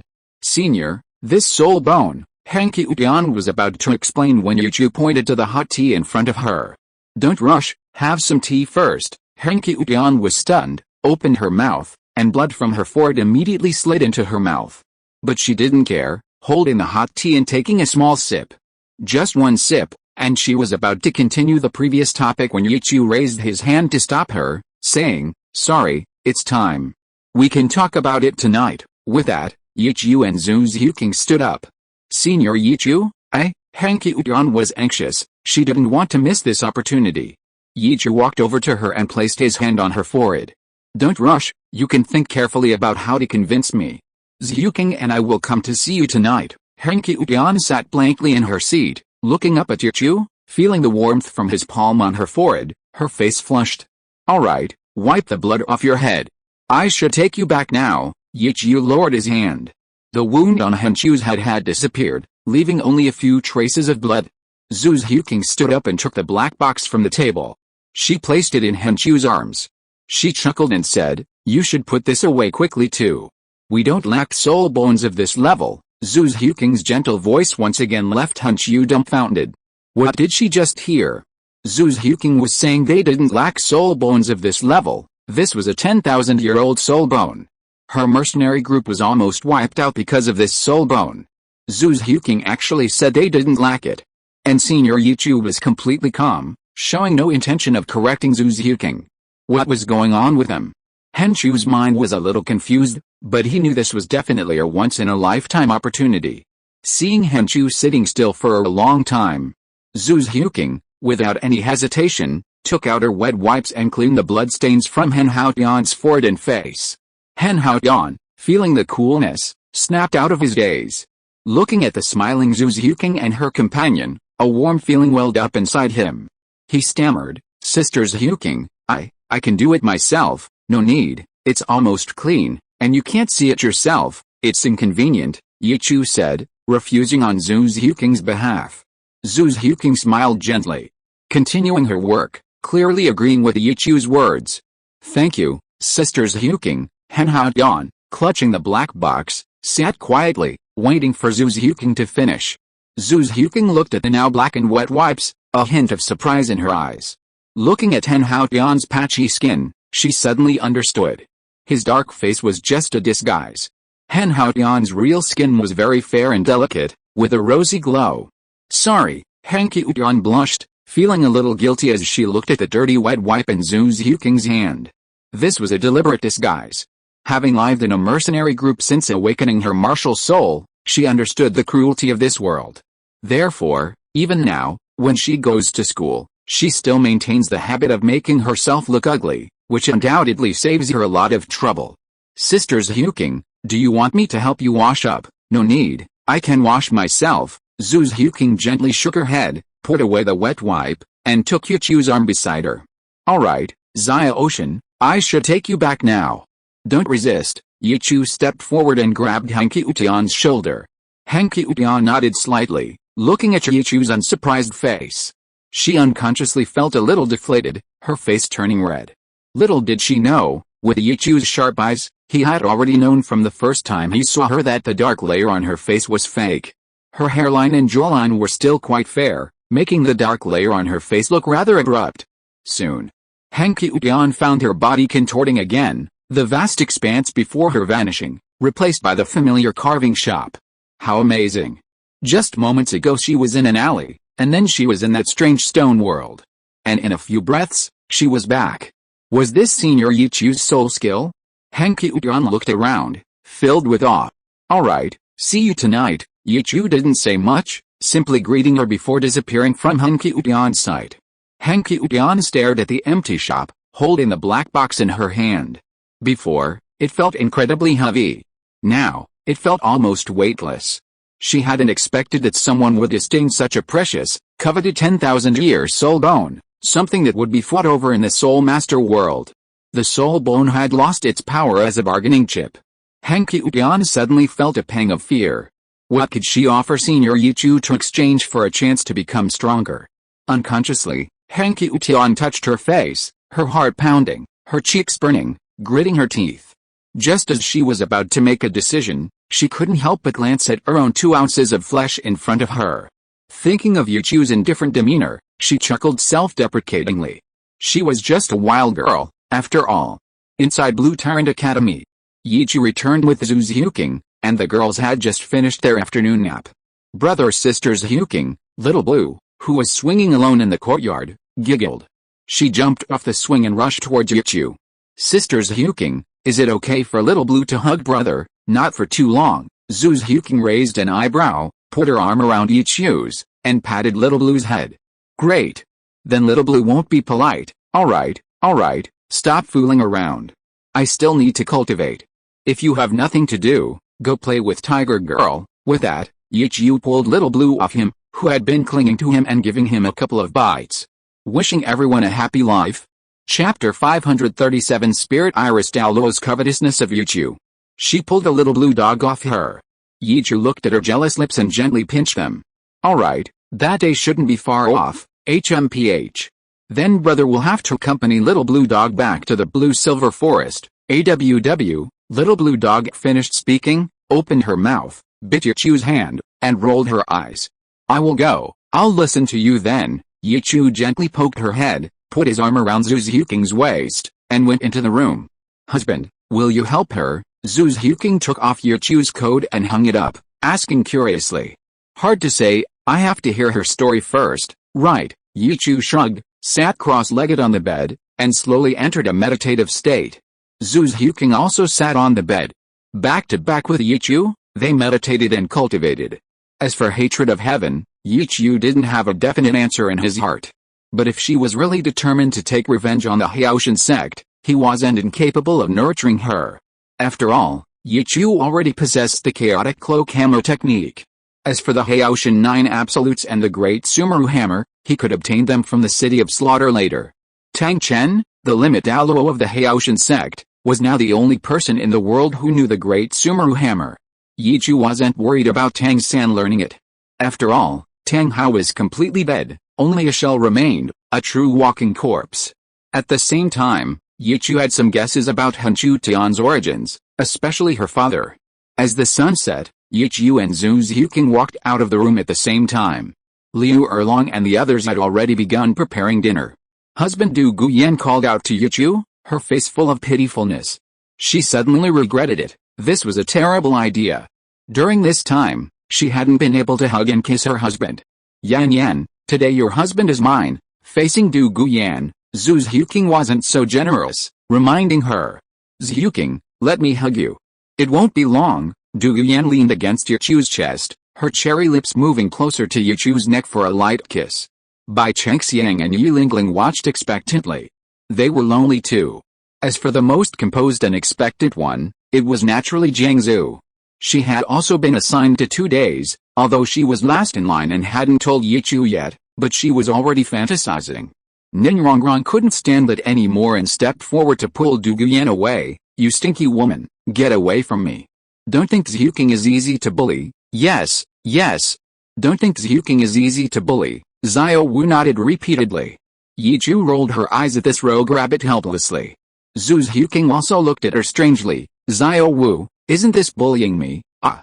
You stinky woman, I'll bite you to death." Ningrongrong, who started fighting with Douguyan, naturally fell into a disadvantageous position very quickly.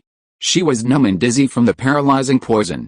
Douguyan held her in her arms, manipulating her at will. Seeing Xiao Wu already wrapped around Yichu, even starting to nibble at him, she was filled with righteous indignation and jealousy. "Definitely. Xiao Wu is much worse than me." Ningrongrong, whose conscience had been seized by Douguyan, also saw the scene. Her eyes blazed with anger. "Xiao Wu, you're too cunning, hogging everything." Ouch! Xiao Wu, who was catching Yichu's constant groping, suddenly cried out in pain and raised her head. Yichu, pulling her scorpion braid, glared at her. "Get down now." Xiao Wu pouted, looking aggrieved as she lowered her long legs from Yichu's embrace. Zhu Xiuqing smiled gently. She didn't really care about the time. Watching her sisters play around was a pastime during her cultivation breaks.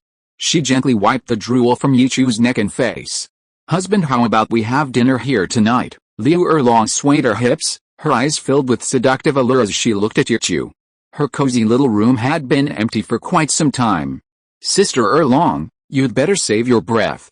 You're going to try and seduce your husband under the table again." Zhu Xiuqing looked at Liu Erlong and immediately became wary.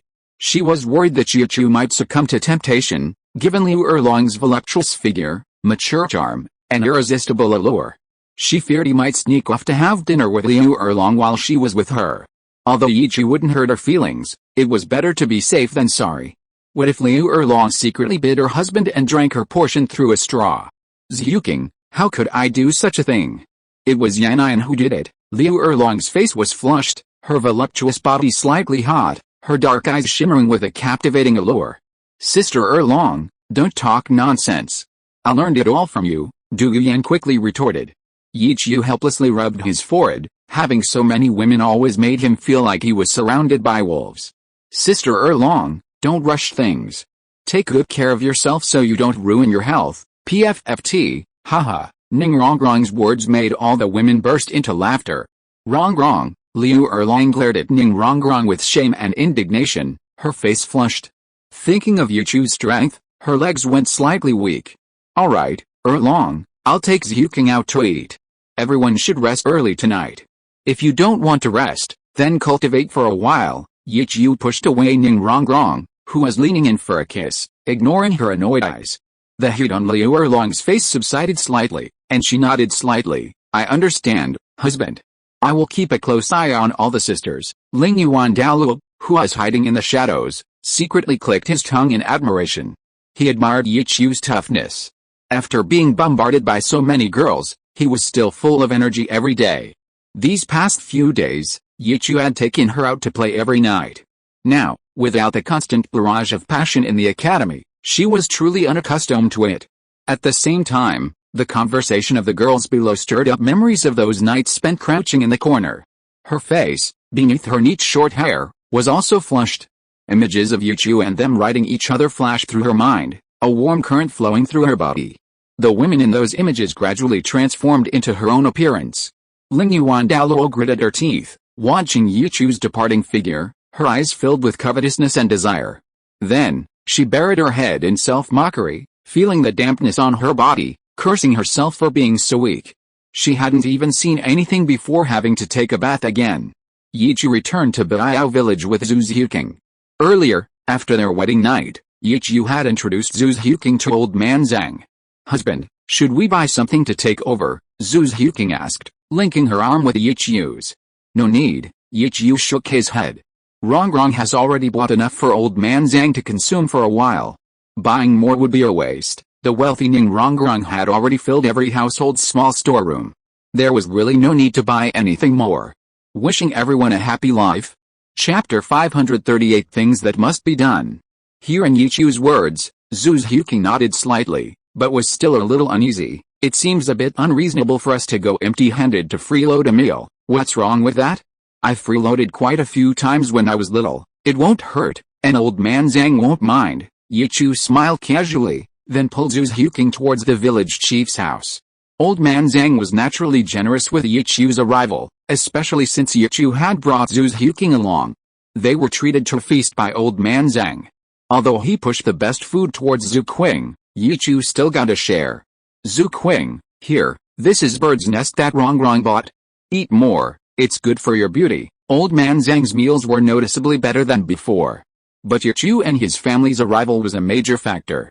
If they were eating alone, they certainly wouldn't have been so extravagant. Thank you, Grandpa Village Chief, Zhu's Huking said with a smile, then didn't forget to put some food on Yichu's plate. Hey, you eat. Don't mind the kid, fill your stomach first. Old Zhang treated Yichu's woman like his own granddaughter-in-law. He didn't care about his grandson's life or death at all. Zhu's Huking smiled. She didn't think it was bad, only that it was heartwarming. Night fell. Yichu had already said goodbye to old Zhang and was taking Zhuking for a walk under the starlight at Nodding Academy. Husband, when are we going to find her? Zhu's Huking looked around the small Nodding Academy, not forgetting about Hen Tian. Let's wait a little longer, so we don't run into Grandma Tom's dinner, Yichu said, letting out a burp. TCH, Zhu's Huking couldn't help but chuckle. Old Zhang had stuffed all the dishes on the table into Yichu's bowl when they left. She understood Yichu's words. Hey, who's over there? What are you doing wandering around so late at night instead of cultivating in your dorm? Suddenly, someone shouted at Yichu and the others. Yichu and Zhu's Huking exchanged a strange glance. They hadn't expected to be mistaken for students. With a helpless smile, they disappeared from the spot. Holy crap! Is this some kind of ghost? A man's incredulous voice echoed in the darkness. Inside the Tom and Jerry carving shop, a beautiful young woman sat at a table. Her short, delicate hair framed her face, her complexion fair and rosy, her skin like snow. Her features were clear and bright, with a hint of determination. Even though she was somewhat thin and her clothes weren't particularly extravagant, her beauty was undeniable. Xiao Tian, you finally decided to wash your face. Grandma Tom came out from behind the curtain, draping a garment over the girl's shoulders. Hey Tian, head bowed, clutched the garment, not answering Tom's question. Instead, she asked with concern, Grandma, aren't you going to rest? It's still early, and Grandma is still energetic. No rush. Grandma Tom sat down at the table, looking at her adopted granddaughter whom she had taken in less than half a year ago. The more she looked at her, the more she liked her. Xiao Tian, tell Grandma the truth. Do you have feelings for that boy Xiao Chu? Huh? Hen Chu Tian's expression changed, and she looked at Tom in astonishment. Her face quickly turned pink. Grandma, what are you saying? I don't have any feelings for Senior Yichu. Don't overthink it. Oh. Grandma was just asking. It's normal for me to overthink things since you suddenly washed your face like that. After all, as the old saying goes, to please the one you love, you should dress up. Grandma Tom gently patted her shoulder. Grandma, I don't. How could he possibly like me? I know my place. Hen Chu Tian calmly shook her head. She wasn't thinking about these things. Right now, all she wanted was to become stronger, destroy that ruthless sect, and kill the beastly father. Tisk. Love doesn't discriminate based on status or wealth. If you like someone, just go for it. If you can't win them over, at least you won't regret it. Grandma Tom smiled kindly. She was quite satisfied with Yichu. After all, it had only been a year or two of apprenticeship and he had acquired a soul tool, yet he had remembered her and her husband for so long. He was indeed a good boy, just a bit of a flirt. In her eyes, that flirting was probably just a result of his indecisiveness. During his apprenticeship, Grandma Tom had pretty much figured out Yichu's personality. Such a person was both easy and difficult to pursue. He tended to overthink things, afraid that making a decision would hurt others, or what others would think of him. In short, he was a bit of a pushover and couldn't say no to others. Grandma, I don't have that thought. Good. Little Tian doesn't, but Grandma still has to remind you, if you really like Xiao Chu, it's not impossible, but you must be prepared to share with others. Grandma, don't say any more. I just want Senior Yichu to teach me to become stronger. Before Tom could finish speaking, Hankiu interrupted her. Is that so? But I still have to say, do whatever you want. Grandma knows that many people in this world have things they must do. I'm no exception. Jerry is no exception, and you certainly are too. But Grandma wants to tell you, no matter what you do, this will always be your home, Grandma Tom said, standing up and walking into the doorway. She knew Henki was no ordinary person. She had already prepared. I believe in you, Grandma. Henki was moved, bowing her head, her eyes slightly red. No matter what, little Dawn is still your granddaughter. A short while later, the space in front of Henki began to distort, and the figures of Yichu and Zhu Xiuqing appeared before her. Looking at Hen Haotian's petite and fair appearance, Zhu Xiuqing was momentarily stunned. This was truly incongruous with the dark-skinned, thin girl she had seen before. Yichu asked, Xiaotian, where are Grandma Tom and the others? Xiaotian already told us she has something to discuss with you, so we won't delay any longer. Inside the room, Grandma Tom pulled back Jerry, who was about to go out to check, and called out. Yichu raised an eyebrow, looking at Hen Haotian's slightly reddened eyes. He wondered what had just happened. Sister Xiuqing, Hen Haotian stood up, greeted Zhu Xiuqing, and then said to Yichu, Senior Yichu, let's talk outside. No problem. Yichu nodded slightly, beckoning to Hen Haotian to come closer. Hen Haotian understood and immediately stepped forward. Yichu grasped her thin shoulders, took Zhu Xiuqing's hand, and said inside, Grandma Tom, don't worry, Xiaochu will bring her back soon. As soon as he finished speaking, Yichu activated his divine power, and Hen Haotian vanished from the spot. Wishing you all a happy life. Book recommendation, Douluo, Mecha Martial Soul, starting with a contract with Xiao Wu. Chapter 539 Zhu Qing, testing her resolve. Inside the Divine Might space. After leaving the Tom and Jerry carving shop, Yichu, Zhu Xiuqing, and the other two were sitting at a table with hot tea brewing. Hen Haotian's lips moved rapidly as she recounted her origins and experiences, revealing nothing to Yichu. For her, this might be her only chance for revenge. She was determined to seize it. Yichu listened quietly, asking no questions. Hen Haotian's origins were largely as he had guessed. Hen Haotian was indeed the child of Tang Xiao, the Howling Sky Douluo of the Clear Sky sector. However, what Yichu hadn't expected was that Tang Xiao and Tang Hao treated their children the same way, to give birth but not to raise them. Could this be a family ancestral skill of the Tang family? Zhu Xiuqing's eyes showed a hint of sympathy. Compared to Hen Haotian, her own experiences were nothing. At the age of 5 or 6, she had been struggling alone in the Soul Master world, enduring the scorn of her sect. Her mother died, and her brother, 2 years her senior, was knocked off a cliff while fleeing the Haitian sect. After her talent was revealed while working odd jobs in a mercenary group, she endured humiliation and was raised as the leader's mentally challenged son's child bride. That's how she acquired those 2 yellow soul rings. Half a year ago, that mercenary group suffered an undeserved calamity, mercilessly slaughtered by evil soul masters. Of the 100 or so members, only a handful escaped. After finishing speaking, Hen Haotian's mouth was dry, and the hatred on her face made her delicate features slightly ferocious. Senior Yichu, please help me. Hen Haotian will be eternally grateful and will repay you even if it means serving you like a slave. Hen Haotian pushed back the chair behind her, about to kneel down and kowtow to Yichu again. Xiaotian, Zhu Xiuqing quickly got up and pulled her back. I can help you, Yichu's calm voice came, and Hen Haotian's movement stiffened. After realizing what was happening, her face lit up with endless joy, and she knelt down on the ground.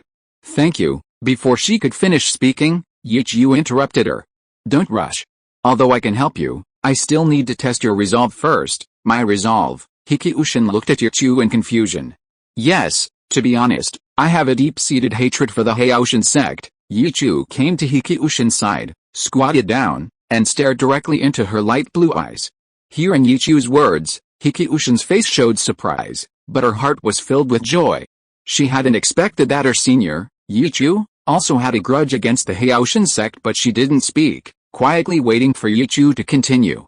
Yichu was satisfied with Hikiushin's character and smiled slightly. So, Xiaoshin, if you want to take revenge on them, I'm naturally happy to help you, and I don't even need any reward like soul bones, but after all, blood is thicker than water, and father and daughter shouldn't hold grudges overnight. Do you understand? Hikiushin was stunned for a moment, but quickly understood that Yichu was worried that her stance might change. He was afraid that her stance would be wavering. Because of that cold father-daughter relationship, And that bloodline she so strongly resisted. She nodded seriously. Xiao understands. Without the slightest fear or hesitation, Henki Ushin resolutely said, Senior Yichu, how can I prove my resolve? It's simple. Yichu stood up and said to Zhu Xiuqing, I'll leave it to you to test her, me. Zhu Xiuqing pointed at herself in confusion. Although she understood Yichu's concerns, she didn't know how Yichu wanted her to test Henki Ushin. Yes, use your clone to fight Xiao, regardless of life or death, regardless of life or death. Zhu Xiuqing's expression was strange. She immediately went to Yichu's side and leaned close to his ear. She whispered, Husband, you're not joking, are you? Isn't regardless of life or death going too far? Don't worry, I'll be watching. Yichu winked at Zhu Xiuqing. He wouldn't kill someone without reason. Zhu Xiuqing opened her mouth. Thinking of her husband's powerful healing soul skill, she didn't say anything more. After speaking to Zhu Xiuqing, Yichu turned to Henki Ushin and said, As long as you can defeat Xiuqing's clone, I'll help you become stronger. What do you say? Henki Ushin nodded quickly without hesitation. I'll prove it to my senior. Good. Yichu nodded in satisfaction, embraced Zhu Xiuqing, and gently kissed her. Xiuqing, don't hold back. Yichu didn't lower his voice when he said this. Zhu Xiuqing was startled, feeling a little shy being kissed by Yichu in front of Henki Ushin. She nodded slightly. I understand, my husband. Henki Ushin knelt on the ground, hesitated for a moment, and quickly got up. He solemnly said, Sister Xiuqing, I hope you'll use your full strength. I'll prove it to you. In that case, let's go somewhere else. Yichu nodded, smiled, reached out to Zhu Xiuqing, and shook her hand. He then gripped Henki Ushin's shoulder. The three figures disappeared into the divine might space. On a grassy field, the moonlight was somewhat cold, and fireflies fluttered in the air, contributing to the continuation of their species. The arrival of Yichu and his companions disturbed many of the fireflies' lovemaking. Let's do it here. The moonlight is still quite bright, and the fireflies will provide light. If it's not bright enough, I can add more fire in the middle. Yichu looked around but didn't see any humans. Cats naturally have incredibly strong eyesight at night, and Zhu Xiuqing looked at Hen Haotian. Hen Haotian shook his head slightly. No need, Senior Yichu, this is fine. All right then, Tian, don't think that just because I promised Grandma Tom I'd take you back, I'll stop joking around when I can't keep up, understand? Yichu patted Hen Haotian's shoulder and cautioned him. Hen Haotian nodded seriously. Actually, she didn't believe that Zhu Xiuqing would kill her. She trusted Yichu and Zhu Xiuqing's character. Xiuqing, Yichu frowned, naturally understanding Hen Haotian's little scheme. This deadly force could only be controlled by Zhu Xiuqing, forcing Henki Ushin to take it seriously.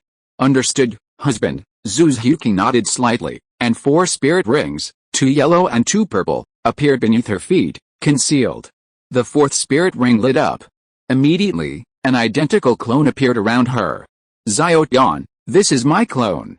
It possesses 70% of my strength and can use my first 3 spirit skills. Even a soul master would find it difficult to withstand it, Zhu Xiuqing warned. Although her clone could only use 3 spirit skills, it could also use techniques like Ghost Shadow Step. Even a low-level soul master would likely be no match for her clone. Thank you for the reminder, Sister Xiuqing. I will be careful. Henki Ushin looked at Zhu Xiuqing's clone, feeling immense pressure. Wishing everyone a happy life. If you are listening to this novel on a channel other than Fanfic World, it means it was downloaded and re-uploaded without effort.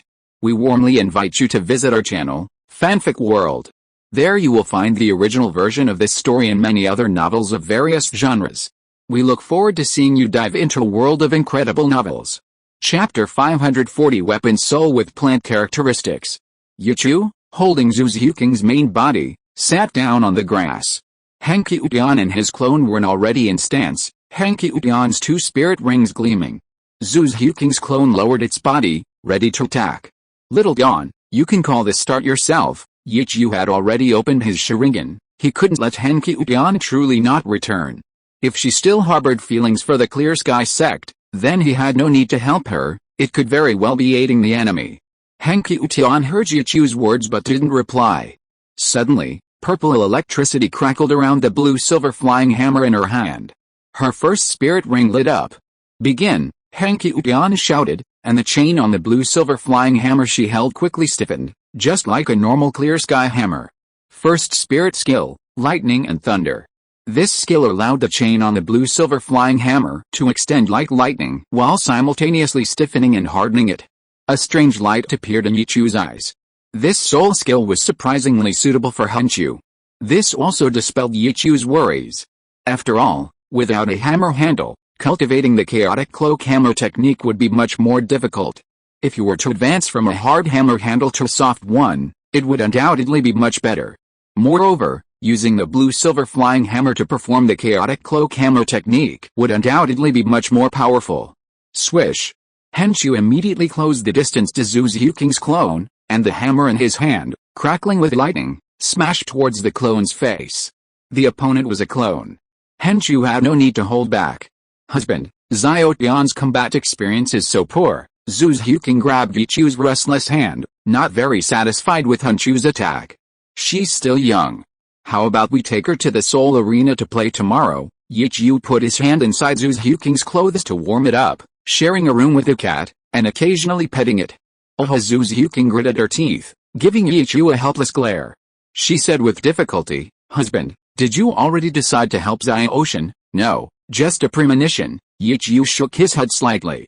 While they were talking, Zhu Zhuking's clone, using the ghostly shadow steps, directly dodged Hankyushin's attack. It instantly circled behind Hankyushin. Its claws extended, unleashing a netherworld thrust, immediately aiming for Hankyushin's back. So fast, Hankyushin felt her hair stand on end. She hadn't even seen it clearly. She hadn't expected the opponent to use a killing move right from the start. Now she understood that Yichu wasn't lying, she might really die. The flying hammer in her hand immediately softened, slamming into the ground. Her second spirit ring instantly lit up. The yellow spirit ring spread out, covering a radius of 10 meters. The limp hammer handle was still in her hand, but the hammerhead had sunk into the ground. Yichu's large hand paused, the peanut between his fingers almost slipping out of his grasp. Henshu's second soul skill seemed quite interesting. The hammerhead, embedded in the ground, suddenly flew out from beneath her feet. No, it should be said, grew out. The force was the same as when Henshu had slammed it down, aiming to smash into Zhu Zhuking's clone's arm. Zhu Zhuking's main body, nestled in Yichu's arms, her face flushed, bit her red lips and gave Yichu a reproachful glare. She had almost cried out. Yichu chuckled awkwardly. He was truly astonished that a hammer could actually grow from the ground. It seemed Henshu's martial soul possessed some characteristics of blue-silver grass, or rather, of plants. Whoosh! Zhu Zhuking's clone quickly retreated. Henshu turned and grabbed the hammer that had grown from behind her, hurling it directly at Zhu Zhuking's clone. Her martial soul was effective at both close and long-range attacks. However, as an agility-based attacker, Zhu Zhuking wouldn't be so easily hit by such a direct attack. She crouched low and quickly approached Hankyushin. Her claws glowed again, unleashing her second soul skill, Shadow 100 Kills. Swish, swish, swish. After images flashed before her eyes, and a voice reached Hankyushin's ears. Little Dawn, your sister's cat claws are poisonous, you know, the words fell. Zhu Zhuking's clone's attack had already landed, relentlessly swinging its claws at Hankyushin. Every spot was a vital point, behind his ear, his carotid artery, his back. Flying hammer tornado, Hankyushin gritted his teeth and immediately swung his blue-silver flying hammer, forming a circular barrier around himself. Clang. Most of Zhu Zhuking's clone's Shadow 100 claws landed on the hammerhead, sparks flying and clanging. Hankyushin focused his defense on those vital points. Therefore, she was still scratched by Zhu Zhuking's clone's cat claws. The corrosive pain on her face, legs, and arms made her break out in a cold sweat. Watching the clone retreat, Hankyushin gritted her teeth and swung her hammer at the ground again. The hammer vanished without a trace, immediately reappearing directly beneath Zhu Zhuking's clone, smashing down on her legs. The clone, airborne and without any leverage, suddenly had its claws glow with purple light. Netherworld slash. A crescent-shaped slash cleaved a blue-silver flying hammer in two, sending it back into the ground. Hankyushin continuously used her second soul skill. Although her combat experience was lacking, she had heard that the best defense is offense. Zhu Zhuking's clone was at least a soul master level fighter. It was a pipe dream for her to withstand that kind of slash. Therefore, preventing her from attacking was the best solution. Whoosh! Blue-silver flying hammers with the properties of blue-silver grass continuously grew from the ground. Each time, it would rise in the path of Zhu Zhuking's clone. Even if Zhu Zhuking's clone used ghostly shadow steps, Hen Haotian was not inactive. She slowly thought of a countermeasure while flying the kite. Her face was gradually turning pale, and the clone, which had just used its third soul skill again, had little soul power left. But compared to Zhu Zhuking, Hen Haotian knew very well that she would fall first, since she had been maintaining her second soul skill. Watching Zhu Zhuking's clone flicker continuously, those after-images intertwined like a net, Hen Haotian seemed to have thought of something. She gritted her teeth and persevered, rolling on the ground to dodge the thrust attack. The blue-silver flying hammer returned to her hand. But she just held it, not attacking, but staring intently at Zhu Zhuking's clone. Swish! Zhu Zhuking's clone frowned and immediately attacked Hen Haotian. It still circled around to the side or behind. Netherworld thrust. At the same time, the two soul rings under Hen Haotian's feet lit up simultaneously. It immediately turned to meet Zhu Zhuking's attack. The limp hammer handle in its hand silently touched the ground, the hammerhead about to collide with a cat's paw thud. A splash of blood bloomed on the grass. Have a nice day, everyone. Chapter 541. The real test is the illusion. Looking at the blooming blood before her eyes, and the cat claw she had stabbed into Hen Qiushen's chest, Zhu Zhuking's clone was clearly stunned. Hen Qiushen's hammer had clearly been aimed at her cat claw. Equally surprised were Yichu and Zhu Zhuking sitting nearby.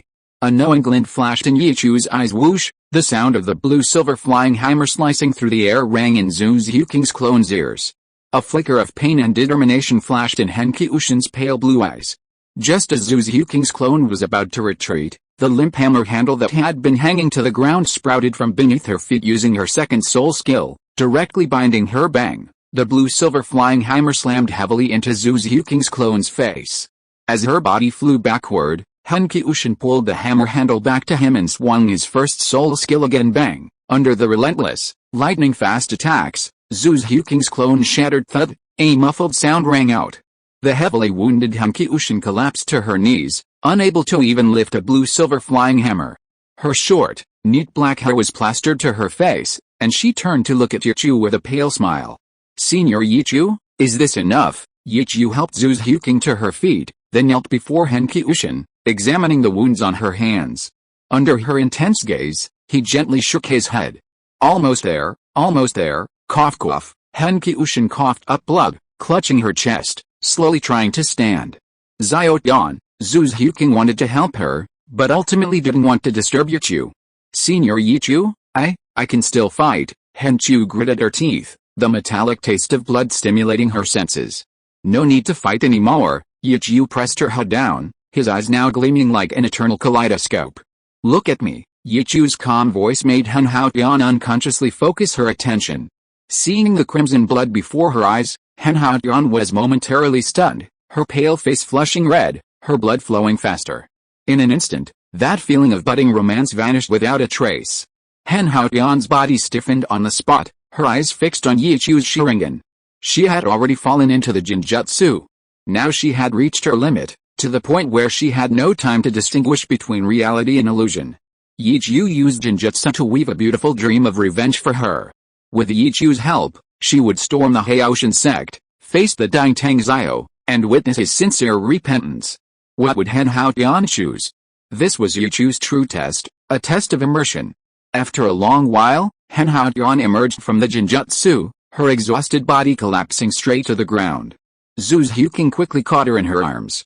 Turning to Yichu, she asked, "Husband, should we help her? Tisk, it seems her hatred for the Haoshan sect and Tang Xiao is much deeper than we imagined." Yichu stroked his chin. He hadn't expected her to actually grind Tang Xiao to dust in the illusion, scattering his ashes in the air. "Does that mean you've agreed to help her, husband?" Zhu Zhuking's voice rang out with some joy, deeply sympathizing with Qiushen's plight. If she could get her husband's help, she could definitely avenge herself. But if she couldn't be controlled by her husband and there was a risk of backlash, Zhu Zhuking wouldn't force her. "I suppose so." Yichu smiled strangely. In that illusion, he had clearly taken Qiushen as a student, subjecting her to grueling training every day. But what was with all those wooden carvings of himself in her room? Yichu's lips twitched slightly. He genuinely wanted to be a good teacher. Husband, what's wrong? Zhu Zhuking, already holding Han Haotian in her arms, couldn't help but ask with concern, noticing the strange look on Yichu's face. Nothing, let's go back to the divine might space first. I was a bit unfair to you tonight. Yichu hugged Zhu Zhuking's waist, looking at Han Haotian in her arms, his voice tinged with apology. It's alright, husband, as long as I can be with you, I'm willing to do anything, not just those shameful things. Zhu Zhuking blushed and shook her head. She didn't feel she had lost anything. She was quite happy to be able to help Han Haotian. My Zhuking is so understanding. Yichu smiled and gently tapped Zhu Zhuking's face, activating divine might. The three of them disappeared from the spot. Inside the divine might space, Zhu Zhuking had already settled Han Haotian on the bed, and Yichu placed his hand on her forehead. He used the first soul skill of the Blue Silver Emperor, Unending Life, to heal Han Haotian. Half an hour passed. Her injuries had already healed by about 70–80%. Zhu Zhuking, quick-witted and agile, was the first to notice the torn clothing on Han Haotian's chest. She swiftly retrieved some clothing to cover the small mound. Then she turned to Yichu. Husband, you didn't make a mistake or look around carelessly, did you? No, with you by my side, why would I be interested in such a small thing? Yichu shrugged, feigning innocence. He had been focused on healing Han Haotian. Zhu Zhuking felt a surge of pride, her face flushed, and she nodded in satisfaction. That's good. By the way, husband, how do you plan to help Xiaotian? Zhu Zhuking knew very well that the Haotian sect, as one of the three upper sects, was definitely no less powerful than the 7 treasure-glazed tile sect. They certainly had more than one title Douluo within their ranks. Let alone the fact that Han Haotian couldn't reach the title Douluo level in a short time. Even if he could, it would be extremely difficult for her to take revenge. It would be practically impossible. Isn't her current need to become stronger? Of course, we should teach her techniques like the mysterious heaven skill and ghost shadow mystery. Yichu strolled to the table and sat down, propping his head up as he watched Zhu Zhuking looking after Han Haotian. As for revenge, don't think about it for the time being. Taking down a behemoth like the Haotian sect isn't something she can do alone. We can only wait for the situation to change and then take revenge when the opportunity arises. Zhu Zhuking nodded slightly. My husband is right, but is this kind of revenge really what Xiaotian wants? Well, there's no other way. As long as she obtains the power to defeat a title Douluo before the situation changes, perhaps she can kill her own father. Yichu's calm voice left Zhu Zhuking speechless. Killing her own father, such hatred made her unable to imagine what Han Haotian had gone through. Yichu only learned about it through illusion magic. After Tang Xiao separated from Tang Hao and a yin, he actually found a commoner similar to yin to use as a sex object. The key point is that the woman was about to get married that day. However, he forcibly abducted and raped her while she was drunk, then took her back to the Haotian sect wishing everyone a pleasant life. Chapter 542 The reason for grinding his bones to ashes. The fate of a woman acquired in this way within the Haotian sect is unimaginable. Alone and subjected to humiliation, she managed to give birth to 2 children, demonstrating remarkable willpower. Her son inherited a blue-silver grass martial soul, possessing only innate level 1 soul power.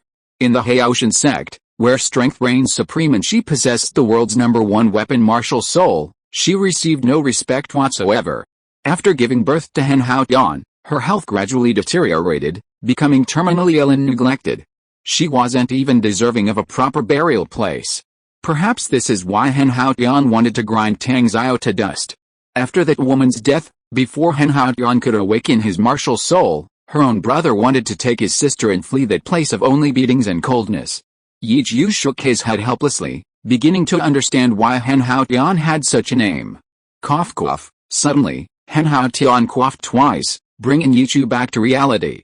Husband, Xiaotian is awake, Zhu Zhuking said with delight, quickly sitting down beside Han Haotian and asking with concern, Xiaotian, how are you feeling, master's wife? Han Haotian seemed still immersed in the illusion from before, calling out to Zhu Zhuking somewhat groggily. What did you call me, Xiaotian? Zhu Zhuking looked at her, puzzled. Then she looked suspiciously at Yichu, who had walked up to her. Her intuition told her that this matter was definitely related to her husband. Yichu smiled helplessly. He had actually forgotten to explain to Zhuking earlier. Han Haotian looked at Yichu's figure, suddenly feeling somewhat dazed. A large blush appeared on her face. Looking at herself lying on the bed, her short hair still neatly styled, and the wound in her chest still throbbing, she couldn't help but murmur to herself, was all of that a dream, sort of? Yichu also sat down by the bedside. Xiao Ocean, how are you feeling now? Hanky Utian lowered her head, not answering. How she wished that what she had just experienced wasn't a dream. She gently shook her head. I'm fine, teacher. Oh, cough cough, you don't need to call me teacher. Those were all illusions I cast. Yichu coughed twice, quickly correcting Henki Ushin's form of address. Illusion. Henki Ushin looked up at Yichu, that face so familiar. Was it also Yichu's illusion that she was sculpting him every day in the illusion? But thinking of the unfinished work she had placed under her pillow in the sculpting shop, Henki Ushin already knew the answer, a blush appearing on her face. I understand, Senior Yichu. So, I passed the test, right? Yes, you passed. Yichu nodded, grasped her shoulders, and once again activated the life force. Although everything that happened in that illusion was fake, the Zhuan Gong and Purple Demon Eye techniques I taught you are all real. You can try practicing them when you get back. If there's anything you don't understand, you can ask me when I get to the shop. I understand, thank you, Senior. Hanky Utian gradually emerged from the illusion and immediately sat down to try practicing the Zhuan Gong. Yichu grabbed her shoulder and stopped her, saying, Xiao Tian, I should take you back to the shop first. It's getting late, so Grandma Tom and the others won't worry. Yes, Senior is right. Hanky Utian nodded in agreement, immediately threw off the covers, and stood up. Even Zhu Zhuking's attempts to stop her were too late. Wait a minute, Xiao Tian. Hanky Utian looked at Zhu Zhuking in confusion, feeling a chill in her heart. Looking down, she saw a small patch of white skin. Her gaze immediately turned to Yichu. Their eyes met. Ah, he cried out in surprise, quickly covering his chest, utterly embarrassed.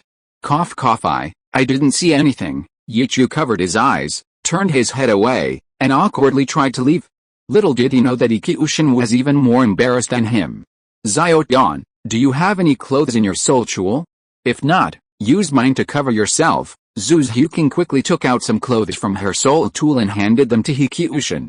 Thank you, Sister Zhuking. Hiki Ushin hunched over like an ostrich, tying the clothes under his armpits. Alright, husband, you can turn around now. Seeing that Hiki Ushin was properly covered, Zhu Zhuking pulled Yichu over and gave him a disapproving look.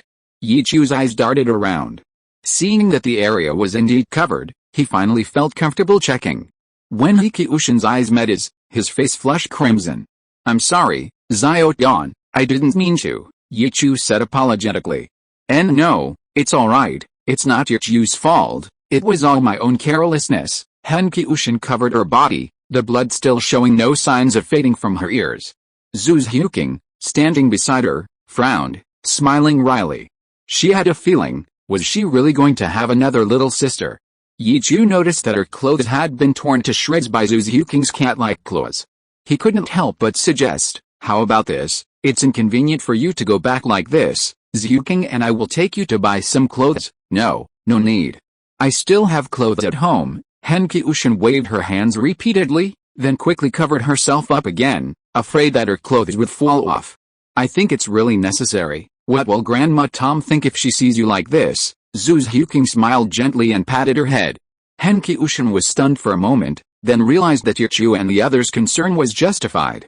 She hesitated and said, but it's so late, the clothing stores must all be closed, right? The ones in Notting City are closed, but the ones in other places are still open. Yichu smiled slightly. For those more developed cities, nightlife is just beginning. My husband is right, we can go to Xiandao City or Soto City to buy clothes. Zhu Zhuking nodded in agreement. Tian, Xiandao City? That's so far. Not far at all. With my husband here, it'll only take a few breaths. Faced with Zhu Zhuking's words, Hanky Utian couldn't quite imagine how Yichu could travel such a distance so quickly. Alright, let's set off now. Yichu took Zhu Zhuking's soft hand, grabbed Hanky Utian's shoulder, and asked Zhu Zhuking, do you think we should go to Soto City or Xiandao City? Let's go to Soto City. Okay, whatever you say. As soon as the words fell, the three figures disappeared from the divine might space, reappearing in Soto City. In a secluded corner, Zhu Zhuking looked at Hanky Utian and simply had her put on her clothes. But clearly, the size was a bit too big. My dear husband, please use your clothes, wishing you all a happy life. Chapter 543. Let's go for a drive. Hearing Zhu Zhuking's voice, Yichu glanced at the pair of cats she was carrying, then at Hen Haotian's slender figure. He nodded slightly. Yes, I'll take them out now. Zhu Zhuking was only slightly shy. She had already accepted the fact that she was exceptionally talented. Before, when she was engrossed in cultivation, she might have felt that her ample bosom was somewhat of a hindrance. But after truly establishing a relationship with Yichu, especially after Zhu Zhuian suddenly appeared, if given the opportunity, Zhu Zhuking wanted to improve further and completely suppress Zhu Zhuian. Meanwhile, Hen Haotian, meeting Yichu's gaze, immediately covered his petite body, recalling the scene of Yichu seeing his small frame earlier. His face flushed with embarrassment. He looked up at Zhu Zhuking's imposing figure, then glanced at Yichu. Did Senior Yichu like such voluptuous girls? But that wrong sister before, her curves were similar to his. Yes, she was the young lady of the 7 treasure glazed tile school. A woman of extraordinary talent and noble birth. Xiao, just wear this for now, I'll buy you a new one later. As Henshu's thoughts raced, Yichu had already taken out a silver cloud-patterned coat from his divine space. Ah, thank you, Senior. Henshu held the white coat with silver embroidery in her hands. A faint fragrance lingered around her nose. Henshu sniffed it curiously, wondering why Senior Yichu smelled so good. It wasn't like rouge or powder, nor was it the typical fragrance of a young woman. It wasn't unpleasant. On the contrary, it soothed the various distracting thoughts and worries in her heart, making her feel much lighter. Thinking and smelling, a blush slowly rose on Henshu's face. Yichu's voice interrupted her thoughts. Xiao, why haven't you changed yet? I'll change right away. Henshu was like a caught thief, somewhat flustered, her face flushed as she tried to explain. Husband, you haven't turned around yet. Zhu Zhuking rolled her eyes at Yichu helplessly, pulling him to turn around. Oh, is that so? It was indeed my oversight. Yichu, with his back to Hen Haotian, waited quietly for them. Xiao, it's alright, go ahead and change. I'll keep an eye on your husband and make sure he doesn't peek at you. Zhu Zhuking smiled and joked with Hen Haotian. Hen Haotian breathed a sigh of relief and was about to nod slightly. Yichu, however, protested. Zhuking, don't talk nonsense. I would never do such a thing, not to mention he already had so many beauties. Even if you were still single, he wouldn't stoop to peeping at someone changing clothes, especially since it was just a ripped shirt with nothing underneath. PFFT, I was just joking. Zhu Zhuking chuckled and rolled her eyes at Yichu. Hen Haotian also smiled, agreeing. How could Senior Yichu peek at someone like her? He deftly untied the clothes belonging to Zhu Zhuking from under her armpits. Before Zhu Zhuking could reach for them, Hen Haotian stored them in his soul tool. Then, he quickly put Yichu's coat on himself. Although it didn't fit perfectly, it didn't leave too much loose fabric in front, avoiding any awkwardness. Zhu Zhuking's outstretched hand froze. She didn't think much of it. Knowing Hen Haotian's personality, he probably wanted to wash it before returning it to her. She didn't ask for it back. Looking at Hen Haotian in his silver white coat, Zhu Zhuking was momentarily stunned. He looked much more dashing and capable. His beauty was undeniable. After all, clothes make the man. She stepped forward and took Yichu's hand, saying softly, Husband, let's go. Xiao has changed, Yichu nodded slightly, turning to look at Hen Haotian, his azure eyes brightening slightly. You look much more energetic. Let's go then. Seeing her nod, Yichu led Zhu Zhuking out onto the street. Hen Haotian followed closely beside him. Looking at the bright lights and bustling crowds around her, she felt somewhat uncomfortable, her body tense, cautious and wary. They arrived at the shop. The wealthy and extravagant Yichu didn't even ask the price, simply letting the shopkeeper recommend items. Although he didn't ask the price, Yichu wasn't going to be ripped off. However, given his soul master status, no businessman would dare to offend a soul master. Soon, Hen Haotian changed into new clothes, a light blue, crisp short-sleeved shirt, a white undershirt, and black slim-fitting trousers, making her look more energetic. Yichu's coat, of course, was also stored in her soul guidance device. This set, pack all these sets up. Yichu pointed to the clothes Hen Haotian had tried on earlier, ordering them all packed up. Senior, isn't this too much? Hen Haotian felt a little uncomfortable. She had never worn such nice clothes before. It's not too much? Soul masters often tear their clothes. It's good to buy a few extra sets. Zhu Zhuqing patted Hanky Utian's head. So, Xiao Ocean, do you like wearing skirts?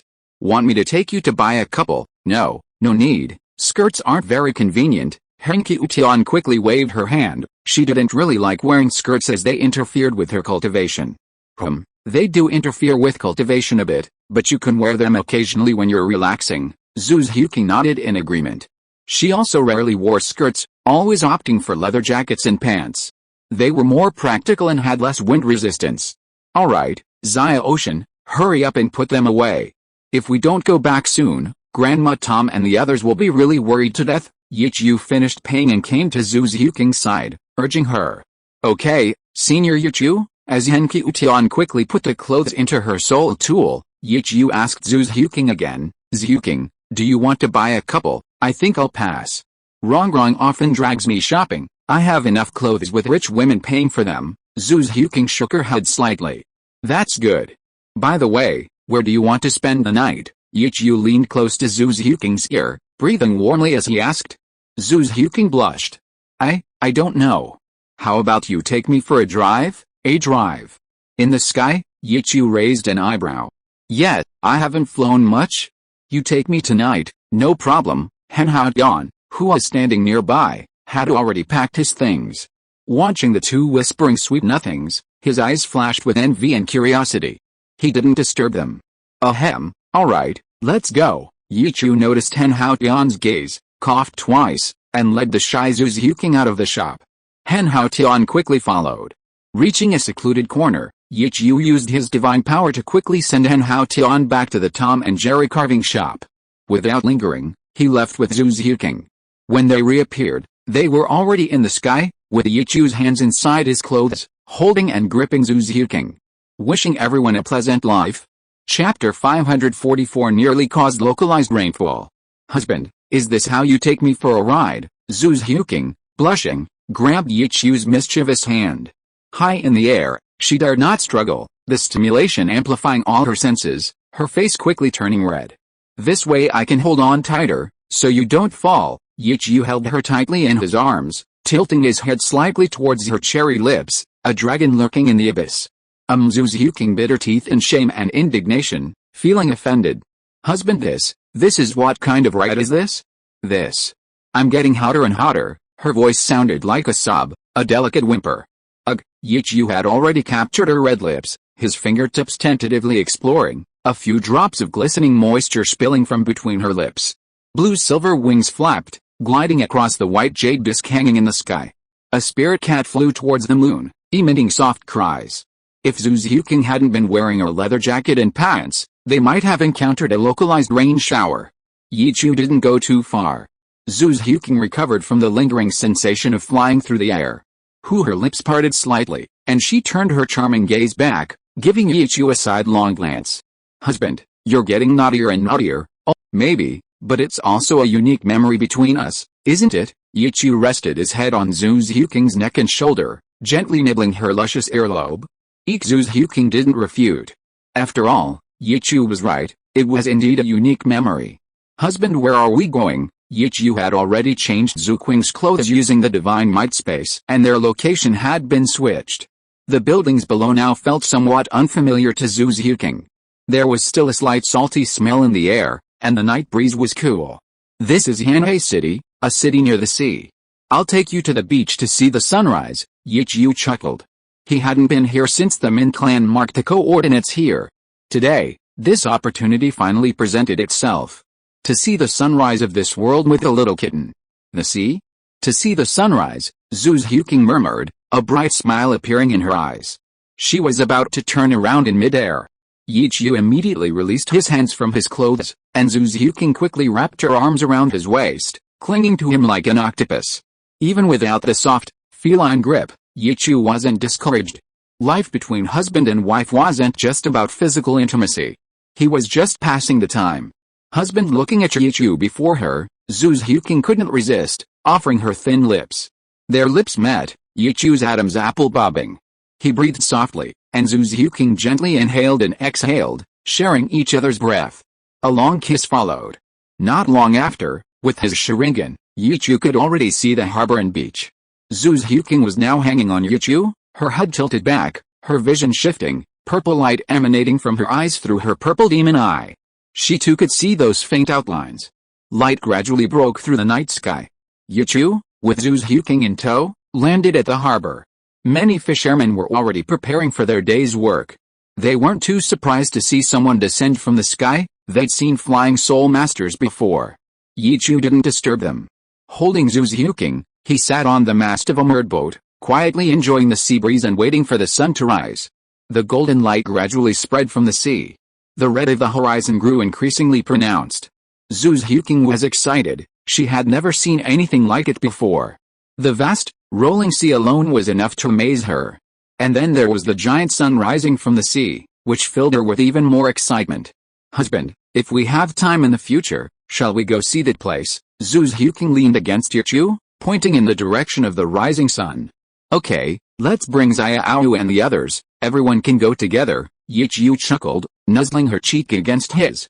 "Okay, let's go together." Zhu's Huking smiled and stood up, opening her arms as if to feel the cool sea breeze and embrace the rising sun. Yichu also stood up and hugged Zhu's Huking from behind. On the mast, Yichu and Zhu's Huking stood, letting the golden sunlight fall on them. Afterwards, the two played on the beach for a while. From the fishermen's first catch, they bought several fresh sea fish. They could take them back. After Liu Erlong and the others finished cultivating their purple demon eyes, they would make some fish soup for breakfast. Back at Blue Tyrant Academy, the girls had just gotten up. Ning Rongrong, rubbing her sleepy eyes, stumbled to Yichu's side. Zhu's Huking tentatively pulled Yichu away. But Ning Rongrong always managed to find Yichu's location accurately. Yichu smiled helplessly. Zhu's Huking rolled her eyes as well, understanding that Ning Rongrong was pretending to be crazy.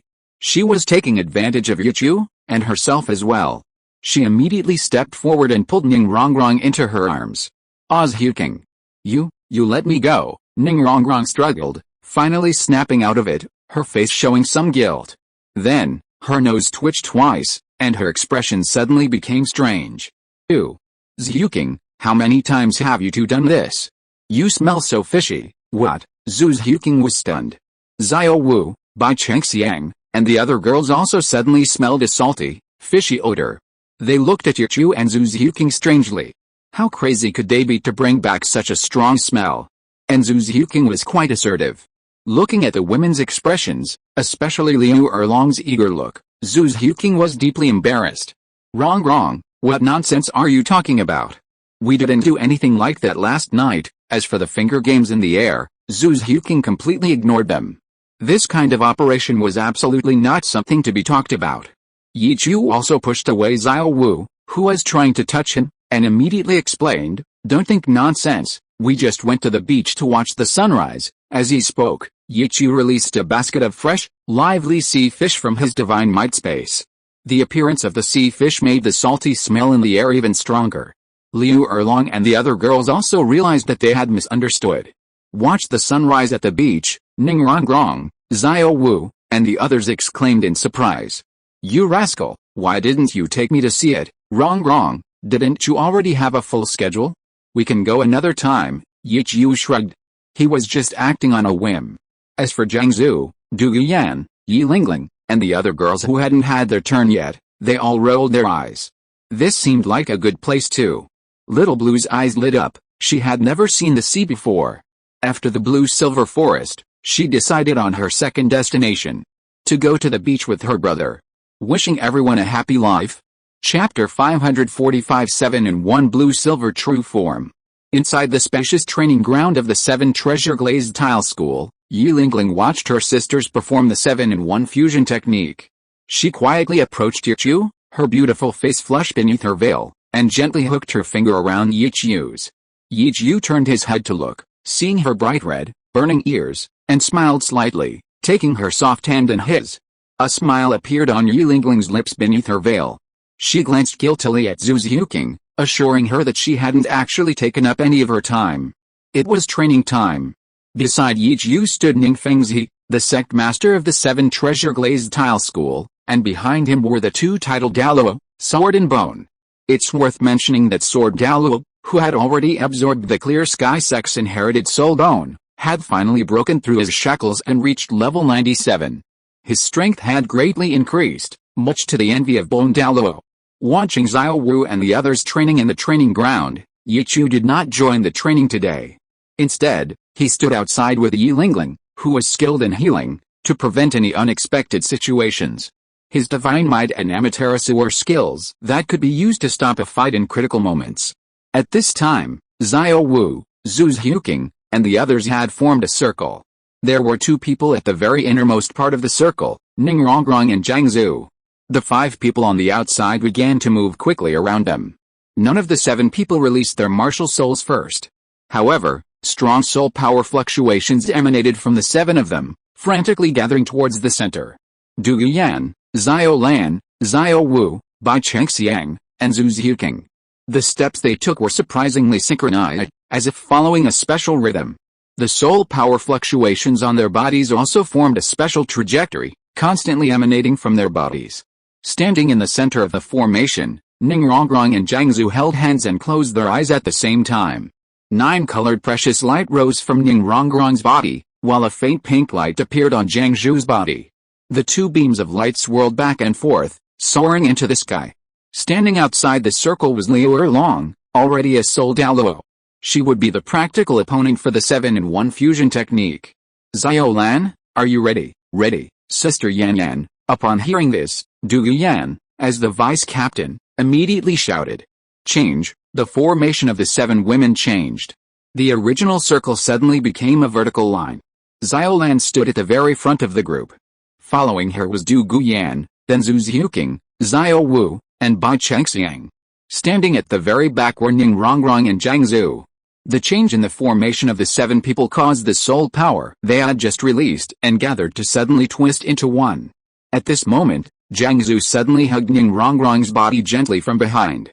The pink light emanating from her entire body suddenly turned red, surging wildly into Ning Rongrong's body. The 9 treasure-glazed tile pagoda rose in front of Ning Rongrong, and she solemnly clapped her hands forward. The 4 soul rings on her body also lit up at the same time. What she was about to use was the fusion ring, one of the special inheritances of the 7 treasure-glazed tile school. Under normal circumstances, the soul power required for the fusion ring was too immense to be used lightly. 4 solidified 9-colored halos emanated from the lower 4 levels of the 9 treasure-glazed tile pagoda, directly entering Bai Chengxiang's body. Stimulated by the immense auxiliary soul power, Bai Chengxiang naturally raised her arms and placed them on Xiao Wu's body.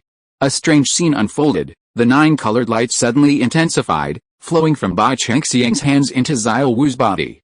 Bai Chengxiang's entire body was enveloped in a 9-colored halo. Xiao Wu's situation was almost identical to Bai Chengxiang's. The dense 9-colored light grew even more intense as it continued to travel forward. When the light reached Du Guyan's palm struck Xiao Lan's back with a vengeance. In an instant, Xiao Lan's body trembled violently. The 9-colored halo no longer appeared on her petite body. Instead, an incomparably vast yet gentle pressure arose. Sword Douluo, gazing at the 9-colored light, couldn't help but comment, this pressure already surpasses that of an ordinary soul saint. I wonder how effective it will be in actual combat. Bone Douluo, stroking his chin, analyzed. After all, it's a 7-in-1 fusion skill. Aside from mobility, its attack power certainly won't be weak. Uncle Bone is right. Ning Fengzi nodded slightly. Although what they were witnessing wasn't a heaven-defying 7-in-1 martial soul fusion skill, simply combining the strength of 7 people to unleash a skill was already an astonishing feat. It's important to understand that every soul master's martial soul is different, possessing unique characteristics. Generally, such fusion skills only appear on soul masters whose martial souls and soul skills are extremely similar, like the 7 members of the Kanghu Academy team. But Rongrong and her sisters were different. Each of their martial souls was completely different, with different focuses. The fact that 7 people with such completely different martial souls could unleash a 7-in-1 fusion skill relied entirely on their teamwork and Ning Rongrong as the core. Uncle Ning, now that 9-colored light has connected everyone, is the fusion technique successful? Yi Chu asked Ning Fengzi curiously, kneading Yi Lingling's little hand. Do you still need to ask me that? Your eyes should be able to see better than mine. It's complete. but it's still very unstable. Ningfengzi teased with a light laugh, but a hint of worry appeared in his eyes. Yichu was stunned for a moment, then immediately activated his Sharingan. However, since the main bearer is Xiaolan, there shouldn't be any major problems. Thinking of Xiaolan's near-immortal body, Ningfengzi felt relieved. Yichu, look! Yilingling suddenly showed a look of surprise, her eyes filled with blue, feeling incredulous. Martial soul true body, it's actually a martial soul true body, Douluo's shocked voice rang out. Not only that, there's also a domain, even I can feel a slight suppression. Douluo, who possessed the 7-kill domain, keenly sensed the domain power contained in the dazzling blue light. 7th soul skill, Crimson Dragon true form. Having waited for a long time, Liu Erlong, sensing the suppression, immediately entered martial soul possession. Activating martial soul true form. A crimson fire dragon soared into the sky, looking down at the blue light that threatened to engulf the 9-colored radiance. In Yichu's vision, Xiaolan's azure eyes emitted 2 rainbow-like beams of blue light. The green leaf-like mark between her brows shone brightly. 4 dazzling soul rings, 3 purple and 1 black, stood beneath her feet, their blue aura rapidly spreading outwards. Wherever the blue-silver domain reached, robust blue-silver emperors continuously emerged from the ground, transforming the entire training ground into blue-silver forest. Du Yan, her hands resting on Xiaolan's back, involuntarily closed her eyes. Wishing everyone a happy life. Chapter 546 Brother Xiaolan is going to die again. The third form of the blue-silver domain, myriad manifestations. Yichu's face lit up with joy. Any domain can only truly unleash its power when a soul master exceeds level 70. And Little Blue, currently in the state of the 7-in-1 fusion technique, has already pushed it to the level of myriad manifestations. It has a powerful assimilation and suppression effect. The suppression effect will suppress all of the enemy's martial soul attributes by 10%, including a 10% reduction in soul power release. The longer one stays in the domain, the stronger the suppression effect will become. Domain and martial soul true body, haha.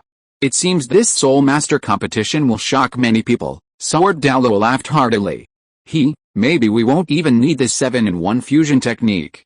If this were promoted in the sect, Tisk, it could also greatly enhance her strength. Douluo was naturally overjoyed as well. At the same time, he hadn't forgotten that there was a little monster standing beside them who could unlock his martial soul true body at level 20 or 30 without using the 7-in-1 fusion technique. However, Ningfengzi wasn't so blind, nor was Yichu. His Sharingan saw clearly. Xiaolan's soul power was extremely unstable, even arousing the life seed in her heart that had been dormant for a long time. Not only that, she could also feel a gaze falling upon her from the heavens. Her blue-silver true body continued to expand, seemingly transforming the entire training ground into a world of blue-silver emperors. Within this training ground, all blue-silver emperor skills were amplified by 100%. Any blue-silver emperor could become Xiaolan's own host. In other words, unless all blue-silver emperors were destroyed, Xiaolan could always reappear anywhere within the range of a blue-silver emperor to evade attacks. However, now that she had activated her martial soul true body using the 7-in-1 fusion technique, she clearly couldn't effectively utilize this characteristic. Haha. Xiaolan now thinks even Sister Erlong isn't a match for her. Xiaolan chuckled, her azure eyes already fixed on Liu Erlong in the sky. Xiaolan, whether she's a match or not, we'll only know after we fight. Liu Erlong rubbed her delicate fists in dissatisfaction. Really? Xiaolan had underestimated her strength. It seems her image as a virtuous wife and loving mother has deeply resonated with people. Then come on, let Sister Erlong try out Xiaolan's blue-silver ice and fire break. Xiaolan grinned, immediately preparing to activate her ultimate fire and ultimate ice. Her blue-silver true body immediately began to emit blue and red light. There were more than 10 places emitting red and blue light. At the same time, blue-silver emperors resembling trees swept into the sky. Roar, the fire dragon in the sky roared, clearly sensing a threat from the red and blue light below. Just as it was about to exhale a breath of dragon fire, Yichu and Ningfengzi's voices rang out one after the other. Not good, Xiaolan, don't use your soul skill. Hearing Yichu's voice, Liu Erlong stopped attacking, and the blue ocean that was about to burst forth suddenly became flickering. Ningrongrong's face turned pale. Xiaolan, do you believe that Sister Rongrong will die for you? The other girls were the same. their soul power being rapidly drained. Bai Chengxiang gritted her teeth and said, I can't hold on any longer. The ultimate attributes within the blue-silver true body suddenly surged violently, and Xiao Lan could no longer laugh. Everyone felt uncomfortable, including Yichu. Xiao Lan, Yi Lingling's voice trembled slightly. Suddenly, Xiao Lan's body began to swell, letting out screams. Ah, brother! Xiao Lan is going to die, Uncle Bone! Quick! Ning Fengzi cried out in alarm. 9 spirit rings, 2 yellow, 2 purple, and 5 black, immediately appeared beneath Douluo's feet. Xiao Lan? Liu Erlong cried out in alarm in the air, while Ning Rongrong and Xiao Wu continuously controlled their spirit power. Bang! A loud explosion. Xiao Lan exploded on the spot. The blue-silver true body also rapidly annihilated and shattered. Smoke swirled around the spot where the 9-colored light had just shone. Lingling, quickly, heal! Hearing Yichu's voice, Yi Lingling had no time to consider Xiao Lan's condition. She could only quickly raise the 9-hearted begonia in her hand. Soft light spilled into the thick fog. The smoke dissipated. Du Yan, Jiang Zhu, and the others were protected by Douluo's bone dragon, suffering only from the backlash of soul power and excessive mental energy consumption, but were otherwise unharmed. Xiao Lan, the girls, still lying on the ground and not yet able to catch their breath, immediately began to worry about Xiao Lan. Liu Erlong also flew down quickly from the air. Husband, is Xiao Lan alright? Don't worry, Xiao Lan is fine. Yichu was also using Blue-Silver Emperor to heal Xiao Wu and the others, and breathed a sigh of relief. Fortunately, Xiao Lan was used as the test subject. Otherwise, if it were any of the other girls, it might have been even worse. Before he finished speaking, Xiao Lan spoke in Yichu's mind. Brother Xiao Lan is in so much pain, my whole body hurts, I saw myself explode. Yichu rolled his eyes. Who told you to be so reckless? Actually using your 4th soul skill directly, Yichu didn't bother to lower his voice. At the same time, a stream of light flew from his heart and transformed into the form of Xiao Lan beside him. It was a being similar to a soul entity. Xiao Lan wasn't reckless at all, she felt perfectly fine. Seeing Xiao Lan's condition, the women breathed a sigh of relief and quickly sat down cross-legged. The problem isn't entirely Xiao Lan's fault. Her soul power supply is still a bit off, it's not smooth. She needs to practice more, Ning Fengzi explained, his heart pounding with worry. He cautioned, however, Xiao Lan, you shouldn't use your soul skills involving extreme attributes under these circumstances. 2 incompatible extreme powers are more likely to cause a violent reaction. Xiao Lan understands. Xiao Lan nodded obediently, looking pitifully at Yichu. Brother quickly helped Xiao Lan solidify her body. Uncle Ning promised Xiao Lan a banquet, but we haven't eaten yet. I know. Yichu gave her a helpless glare. Haha. No rush, Uncle Ning isn't going anywhere. You recover well, I'll arrange it now. Ning Fengzi shook his head and chuckled, leaning on his cane. Little Lan, see if you dare to be so smug again. I haven't even touched you, and you've already exploded. You really scared me to death. Liu Erlong patted his imposing figure, his words utterly incoherent in his panic. Suddenly, he looked at Jiang Zhu, who had gotten up, with surprise and asked with concern, Jiang Zhu, you're healed so quickly. Yes, Dean. I have a soul bone, I'll be healed soon. Jiang Zhu nodded, took out her healing staff, and began to join the healing process. I see Liu Erlong also remembered that Jiang Zhu's torso bone was a healing type soul bone. She then asked Yichu, husband, should we give the sisters a half-day off? Sure, their afternoon cultivation is up to them. Yichu nodded. The women had all suffered some injuries, and proper rest was necessary. Wishing everyone a happy life. If you are listening to this novel on a channel other than Fanfic World, it means it was downloaded and re-uploaded without effort. We warmly invite you to visit our channel, Fanfic World. There you will find the original version of this story and many other novels of various genres. We look forward to seeing you dive into a world of incredible novels. Chapter 547 The Torso Bones Given to Douluo. Thanks to the combined efforts of Jiang Zhu, Yichu, and Yi Lingling, Zhu Zhuqing and the other girls quickly recovered. They were only slightly listless, but with some rest, they would be fine. Yichu pulled Zhu Zhuqing, who had snuggled close, into his arms and headed towards the dining area. Zhu Zhuqing looked pale, clearly not in the mood to go out and play. Xiao Lan, whose body had been restored, was dominating the large table prepared by the 7 treasure-glazed tile school. Jiangsu couldn't even carry all the food, and Bai Chengxiang had to help her keep up with her eating speed. Xiao Wu and Du Yuyan were playing drinking games. Yi Lingling sat quietly beside them, refilling their empty cups. Liu Erlong and Zhu Zhuqing were whispering something to each other beside Yi Chu. Ning Rongrong sat between Sword Douluo and Bone Douluo, dealing with their inquiries. Ning Fengzi sat on the sidewalk with a wry smile, unable to even speak to his beloved daughter. Princess Rongrong, are you really alright? Bone Douluo added food to Ning Rongrong's plate, asking with concern. Grandpa Bone, Rongrong is really alright. I just need to go back and get some sleep. Ning Rongrong's face was still a little pale. She gently shook her head, a sweet smile appearing on her face. It was truly thanks to the head soul bone Yichu gave her. It prevented her from suffering much backlash. It also allowed her to build a mental network, further improving their tacit understanding and unity of will. Otherwise, they wouldn't have been able to use the 7-in-1 fusion technique in just a few days. It's good that you're alright. Princess Rongrong can stay at home this afternoon, right? Sword Douluo was equally concerned for her. Ning Rongrong blinked her blue eyes and glanced at Yichu. Anyway, she wouldn't get any favors from him. She nodded gently. Okay, then Rongrong will stay at home tonight, alright. Tonight, Grandpa Bone will take you for a drive in Heaven Dao City. Bone Douluo was overjoyed and immediately offered his specialty. I think you should just give up. If you keep getting winded like that, won't you still have those few tufts of hair on your head? Sword Douluo waved his hand, showing concern for Bone Douluo, and smiled at Ning Rongrong, saying, Little Princess Rongrong, why don't you come for a ride with me? Standing on a sword, how cool is that? Cool my foot.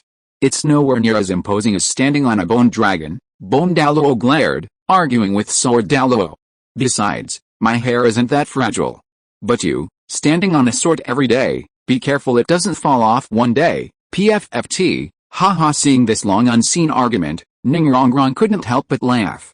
As always, a mischievous glint flashed in her blue eyes, yet it also held a touch of warmth. Clap clap, she clapped her hands, attracting the attention of Sword Douluo and Bone Douluo. She giggled, how about this, you two grandfathers have a fight, and whoever wins, Rongrong goes for a ride with them. Hearing Ning Rongrong's words, Bone Douluo instinctively slammed his fist on the table and stood up to shout good, but he quickly regained his composure, his body stiffening. Haha, Sword Douluo, on the other hand, burst into laughter. Looks like Rongrong would rather go for a drive with Grandpa Sword, with his current cultivation level of 97, even though Bone Douluo excelled in defense and unpredictable attacks. At level 95, he could only parry at most. And that was without going all out. Sword man. Don't be so smug. For Princess Rongrong, I'm going to risk this old bone today. Bone Douluo looked at Sword Douluo's arrogant appearance and couldn't help but feel angry. Old bone, I think it's better not to. Sword Douluo waved his hand and teased, if I hurt you and it didn't make Rongrong feel sorry for you, you'd be so depressed. Sword man, you? Bone Douluo was furious. Ning Rongrong, however, burst into laughter and glared at Sword Douluo. Haha. Grandpa Sword, how could Rongrong not be heartbroken that Grandpa Bone is injured? HMPH. Sword man, did you hear that? Bone Douluo breathed a sigh of relief, straightening his back a bit. Come on, let's go have a match now. I haven't tested your strength since your breakthrough, HMPH. Fine, let's go. I'm not afraid of you, Sword Douluo snorted coldly, as he also had nowhere to test his strength. Uncle Sword, Uncle Bone. Ning Fengzi glared at Ning Rongrong and quickly tried to stop the two old rascals. Grandpa Bone, don't rush, Rongrong has a gift for you. Ning Rongrong giggled, tugging at Bone Douluo's sleeve, her small hand revealing a brocade box lying in her hand. A gift? Not only Bone Douluo, but Sword Douluo and Ning Fengzi also leaned closer, curiously looking at the box radiating soul power. Yes, it's a gift that Chichu and Rongrong are giving to Grandpa Bone. Ning Rongrong smiled, talking mysteriously. It might even allow Grandpa Bone to advance another level, just like Grandpa Sword. What? Bone Douluo's eyes widened. Rongrong, is there a soul bone inside? Ning Fengzi immediately guessed what was inside. After all, Sword Douluo's breakthrough was largely thanks to the Clear Sky Sex inherited soul bone that Yichu had cut down from Tang Hao. Daddy's so smart, there really is a soul bone inside. Ning Rongrong nodded slightly, opening the brocade box to reveal its contents. This is a soul bone Rongrong obtained when hunting for her fourth soul ring. It's the torso bone dropped by a 30,000-year-old pangolin, a defensive type, which suits Grandpa Bone perfectly. How is it? Does Grandpa Bone like it? Ning Rongrong held the box in her hands and handed it to Bone Douluo. Looking at the torso bone, it would be a lie for Bone Douluo to say he didn't like it. However, he felt that Ning Rongrong was more suitable to absorb this soul bone than he was. I like it, but it's best to absorb the soul bone and soul ring dropped by the same soul beast together. Rongrong, you yourself, oh dear Grandpa Bone, if Rongrong wanted to absorb it, she would have already done so. Ning Rongrong stuffed the box into Bone Douluo's arms. She feigned anger and said, besides, Rongrong promised to give you a soul bone as a tribute, so Grandpa Bone can't refuse. Alright, old bone, since Rongrong is giving it to you, just keep it. With that kid Yichu around, are you worried that Rongrong won't have a soul bone to use? Sword Douluo raised an eyebrow at Yichu, indicating that the soul bone wholesalers were all at his house. Yes, Uncle Bone, the situation on the continent can change at any time.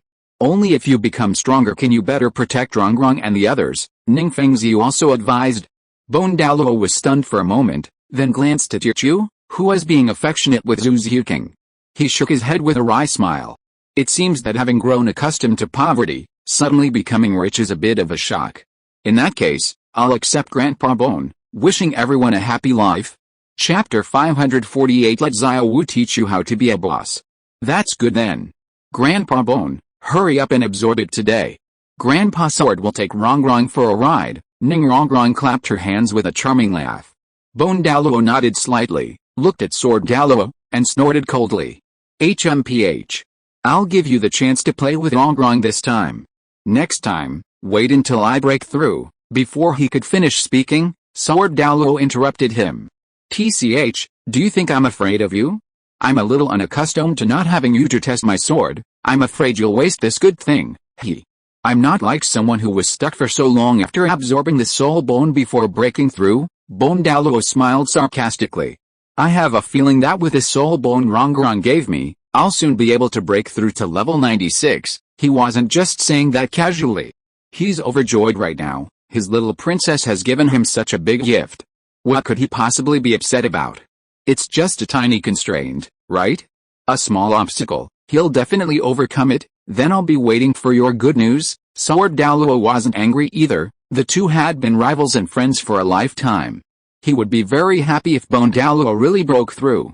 Rongrong is really becoming more and more sensible. Ning Fengzi couldn't help but chuckle, reaching out to ruffle his daughter's hair. Daddy, what are you saying? Was Rongrong not sensible before? Ning Rongrong chuckled mischievously, a smirk playing on her lips. Haha. Of course not. My precious daughter has always been very sensible. Ning Fengzi's laughter hadn't even faded when Ning Rongrong pouted and started complaining. Daddy's such a sly old fox, he doesn't even blush when he lies. Upon hearing this, Ning Fengzi's smile froze, shifting to the faces of Sword Douluo and Bone Douluo. He shook his head with a wry smile. The little princess had indeed become much more sensible, but when would she be able to show some filial piety to him, who was both her father and mother? Yichu had naturally noticed the commotion on Ning Rongrong's side. Ning Rongrong had asked for his opinion before giving the soul bone to Bone Douluo. Yichu naturally agreed without hesitation. After all, they were all on the same side, truly dedicating themselves to the 7 treasure glazed tile school, even unto death. The lively dinner party quickly passed. In the afternoon, Jiang Zhu, Bai Chengxiang, and the other girls didn't cultivate. Their mental strength was damaged, making cultivation restless and inefficient. The girls played cards in groups of 3. As for Yichu, he naturally joined a table with Zhu Ziuqing and Jiang Zhu. However, Yichu's luck seemed a bit bad, with Jiang Zhu and Zhu Qing winning every round. Jiang Zhu looked at the cards Yichu hadn't touched. Holding her last card, the 3 of hearts, a hint of embarrassment crossed her face. She felt a little embarrassed about winning. Yichu, aren't you going to play? Then I'm going to win. Yichu remained silent, looking at his hand, which had practically no pairs of face cards, pitifully small. Zhu Ziuqing glanced at the cards on the table, already guessing Yichu's approximate skill level, and couldn't help but smile. Jiang Zhu, you won. Yichu won't hold it against you. Jiang Zhu, you're really lucky. Yichu helplessly rubbed his forehead, sighing. Yet, Jiangsu left the mistress behind, tidied her pink hair, and felt a nameless joy welling up inside her. The playful antics didn't last long. The girls scattered, and Yichu carried Zhu Zhuking to the room for a short rest. He didn't deliberately try anything. After all, they were going to the Soul Arena that night, and it was necessary for Zhu Zhuking to be well rested. That evening, Yichu and Zhu Zhuking said goodbye to Liu Erlong and the others, and headed to the Tom and Jerry carving shop. They found Han Hao Tian. Xiao Tian? Why are you still wearing your old clothes? Zhu Zhuking looked at her in confusion. Hearing the commotion inside, Mr. and Mrs. Tom got up and glanced at them. Seeing it was Yichu and his wife, they didn't interfere. I'm afraid wearing these to the academy will cause trouble, Han Hao Tian replied truthfully, looking down at his coarse linen clothes. With your strength, what trouble are you afraid of? You're just killing people indiscriminately at Notting Academy, aren't you? Just be their leader, like Xiao Wu, Yichu chuckled teasingly. Henshu was far too cautious, no wonder, given the mercenary group's rough-and-tumble lifestyle and the many unpleasant things they'd witnessed. I have no experience, Henshu shook her head slightly. She had inquired about Xiao Wu and even Yichu in Dormitory 7.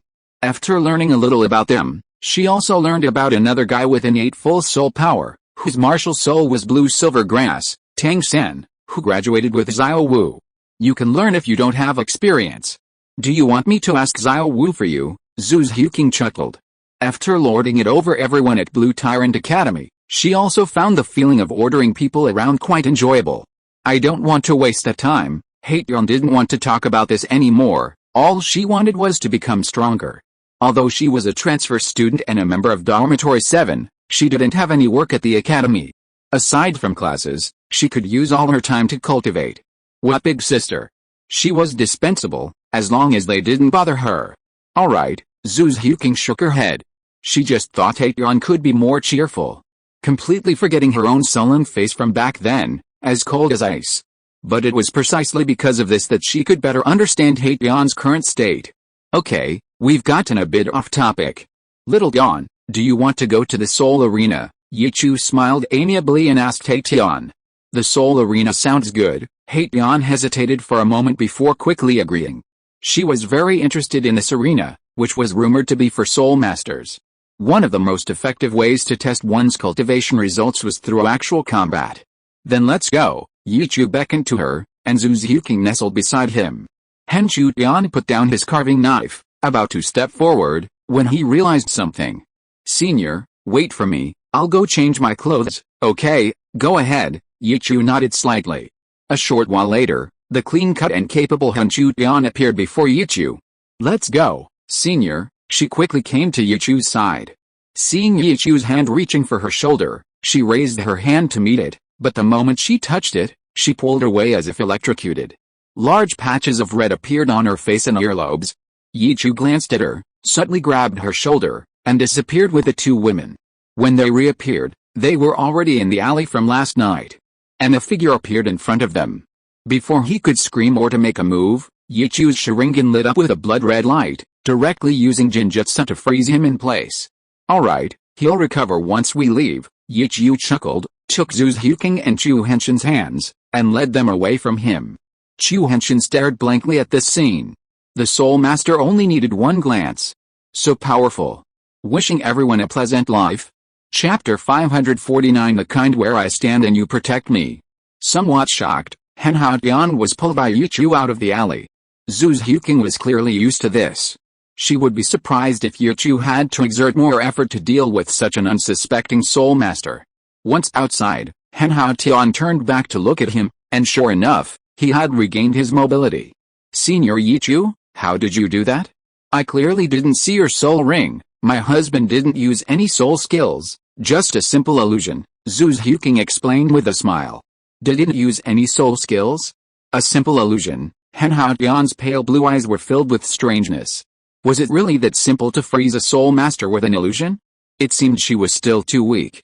Zhuking is right, I didn't use any soul skills just now, just a simple application of my martial soul. Yichu exerted a little force, pulling Han Hao Tian, who was hanging behind him, to his side. Only then did Han Hao Tian realize that Yichu was holding her hand, and she looked at Yichu's profile helplessly. A hint of awkwardness and shyness appeared on her face. She pursed her red lips and began to flatter. "Senior, you're really amazing, haha. I'm alright, I still have a long way to go." Yichu shook his head and chuckled.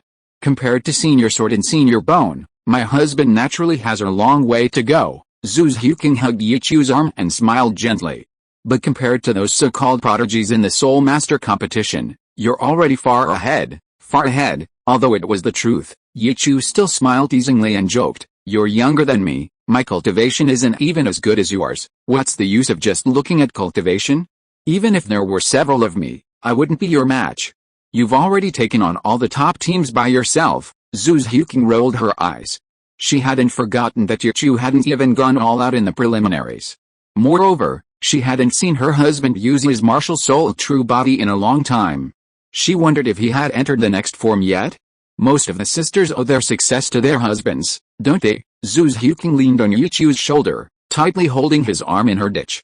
Without Yichu, she wouldn't be where she is today. Listening to Yichu and Zhu Xiuqing's conversation, Chu Henshin's eyes widened in surprise again. She had naturally heard about the All-Continent Advanced Soul Master Academy Elite Tournament.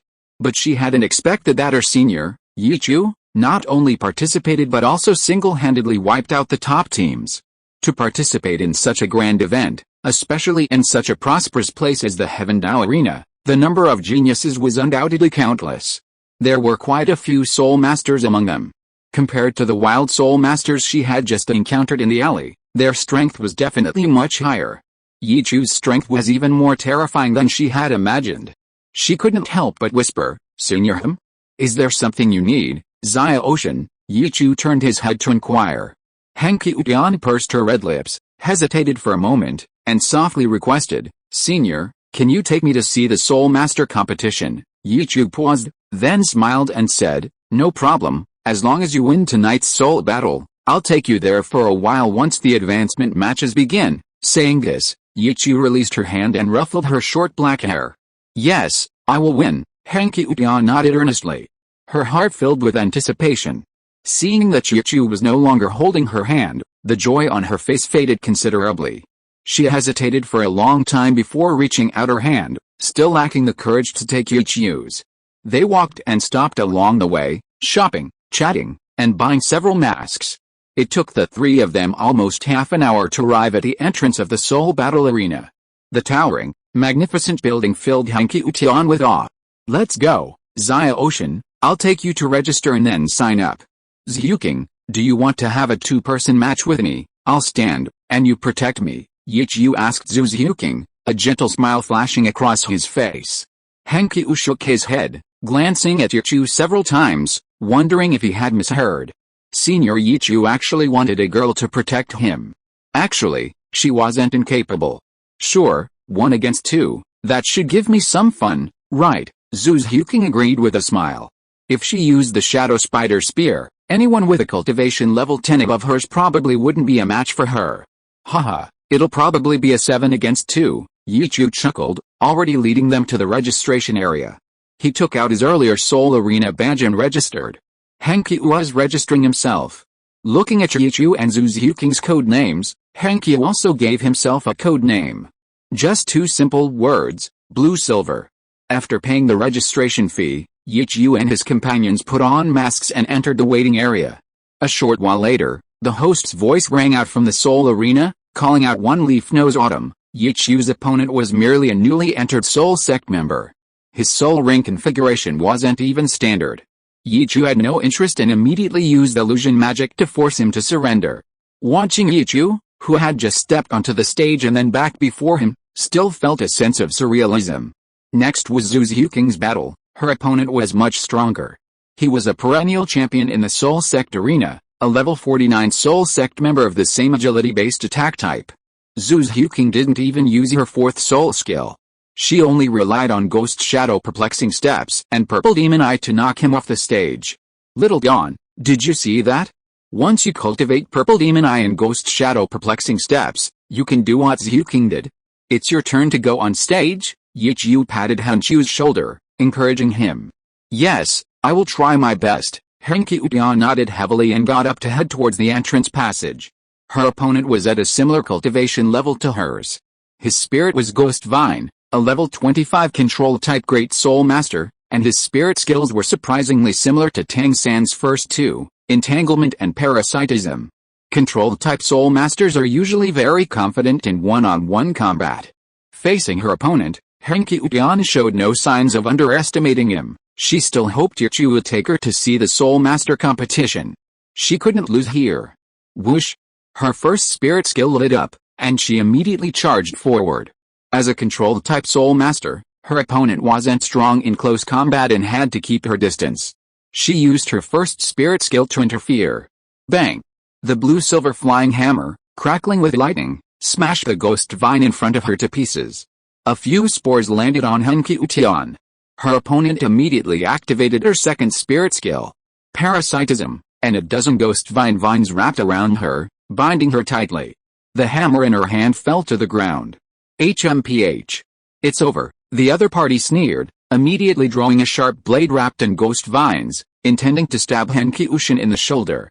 Wishing everyone a pleasant life. Chapter 550 The Kitten Rolling with the Waves.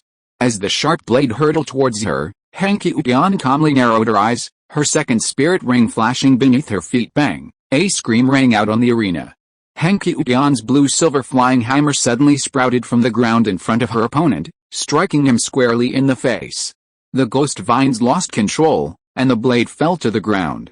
Henki-Utian's first spirit ring flashed, and lightning crackled around her blue-silver flying hammer. Crackling sounds. In an instant, she shattered the Ghost Vines binding her. The chain of the flying hammer immediately sank into the ground, binding her opponent's feet as they tried to create distance. Holding the hammer head, she charged forward, striking her opponent heavily in the chest, rendering him unable to fight, and securing the victory in the soul battle. Henki-Utian smiled as she looked towards the waiting area below the stage. Seeing nothing, she felt a pang of disappointment. After the referee announced the result, Henki-Utian quickly left the stage. She didn't want to miss Yichu and his partner's duel. When she arrived at the waiting area, Yichu and his partner's duel was already nearing its end. Two Soul Masters, caught on the constant interplay of 7 afterimages, were forced to retreat and carried off the stage. Yichu, however, remained standing at the edge of the arena, seemingly having never actually fought. Senior Yichu. I won. I won, Senior Yichu. Henki-Utian rushed forward to tell him the result of the soul battle. Yes, I saw it all. Don't worry, I won't go back on my word. Yichu smiled and nodded. Henki-Utian's martial soul was quite superior. It could be used for both offensive and control purposes. Combining the two would be a real headache for any opponent. Yes, thank you, Senior Yichu. Henki-Utian nodded quickly, seizing the opportunity to grab Yichu's sleeve. You're welcome, it was nothing. Yichu shook his head and chuckled, glancing around to make sure no one was paying attention. Alright, I'll take you back now, so it's not too late and you don't disturb Grandma Tom and the others' rest. Okay, Henki nodded, looking at Yichu's hand that was about to be placed on his shoulder, and mustered up his courage to offer his soft hand. His face was burning. Yichu was slightly taken aback, but didn't mind. His other hand was around Zhu Zhuking's waist.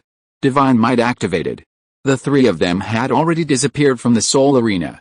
After taking Henki back to the Tom and Jerry carving shop, Yichu immediately left with Zhu Zhuking. Tonight was the last night of their time together. It was time to do something serious. Otherwise, not only would Zhu Zhuking feel regret, but he would too. Even if he didn't want to defeat all 7 of them at once and make them roll their eyes and twitch all over, he at least wanted to test those 2 white and plump cats and let them learn how to use their weapons. Then Yichu would get down to business. After exchanging a few words with Grandma Tom, Henki quickly returned to his room. He stared blankly at the hand that Yichu had held. Looking at the shallow calluses on her palms, a sense of loss and inferiority welled up within her. But she didn't think about changing anything.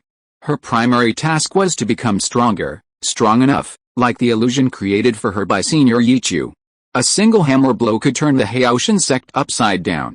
Henchu grabbed her clothes, quickly washed up, and then sat cross-legged on the bed to prepare for cultivation. Before starting her meditation, Henchu took out a piece of fine wood from under her pillow. She had already carved the outline of a young man onto it. Holding the carving knife, she carefully and meticulously made a few cuts based on her memories from the previous night. Then she put it back under her pillow.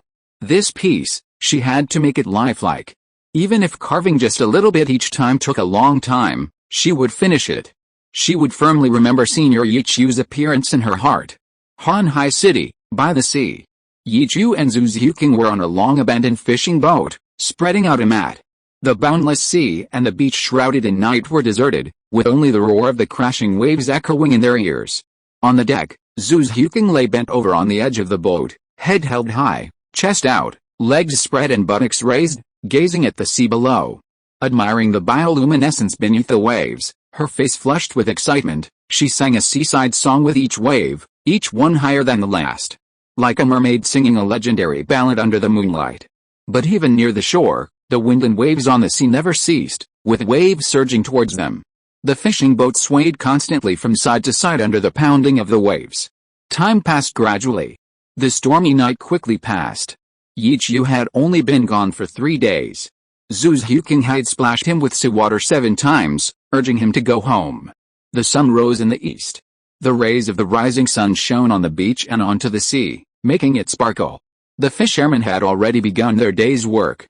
On the abandoned fishing boat where Yichu and Zhu Xiuqing had been the previous night, nothing remained. Following the rhythm of the waves, Zhu Xiuqing, who had sung softly all night, had already accompanied Yichu back to Lianba Academy.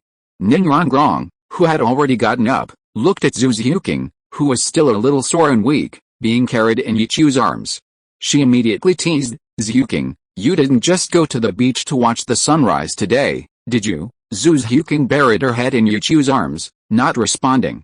She hadn't expected to be so moved by Yichu's sweet words, agreeing to let him ride the waves in the darkness and the open sea. "Alright, wrong, of course we went to see the sunrise.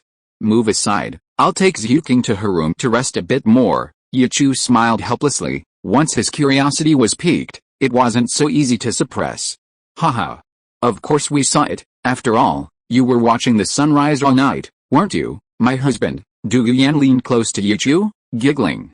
"Yan, you guys stop talking." Zhu Xiuqing looked up, still embarrassed and annoyed. "Alright, wrong, come on up, it's time to start cultivating." Liu Erlong, sitting on the roof, urged Ningrongrong to come up, his eyes gleaming. Yichu also quickly helped Zhu Xiuqing into the room and settled her in. Wishing everyone a pleasant life. End of this chapter. Thank you so much for reading until the end. Don't forget to give it a like. Looking for more exclusive content and immediate access? Subscribe to our Patreon. Remember, every like, subscription or donation encourages us to continue. Thank you all. See you in the next video.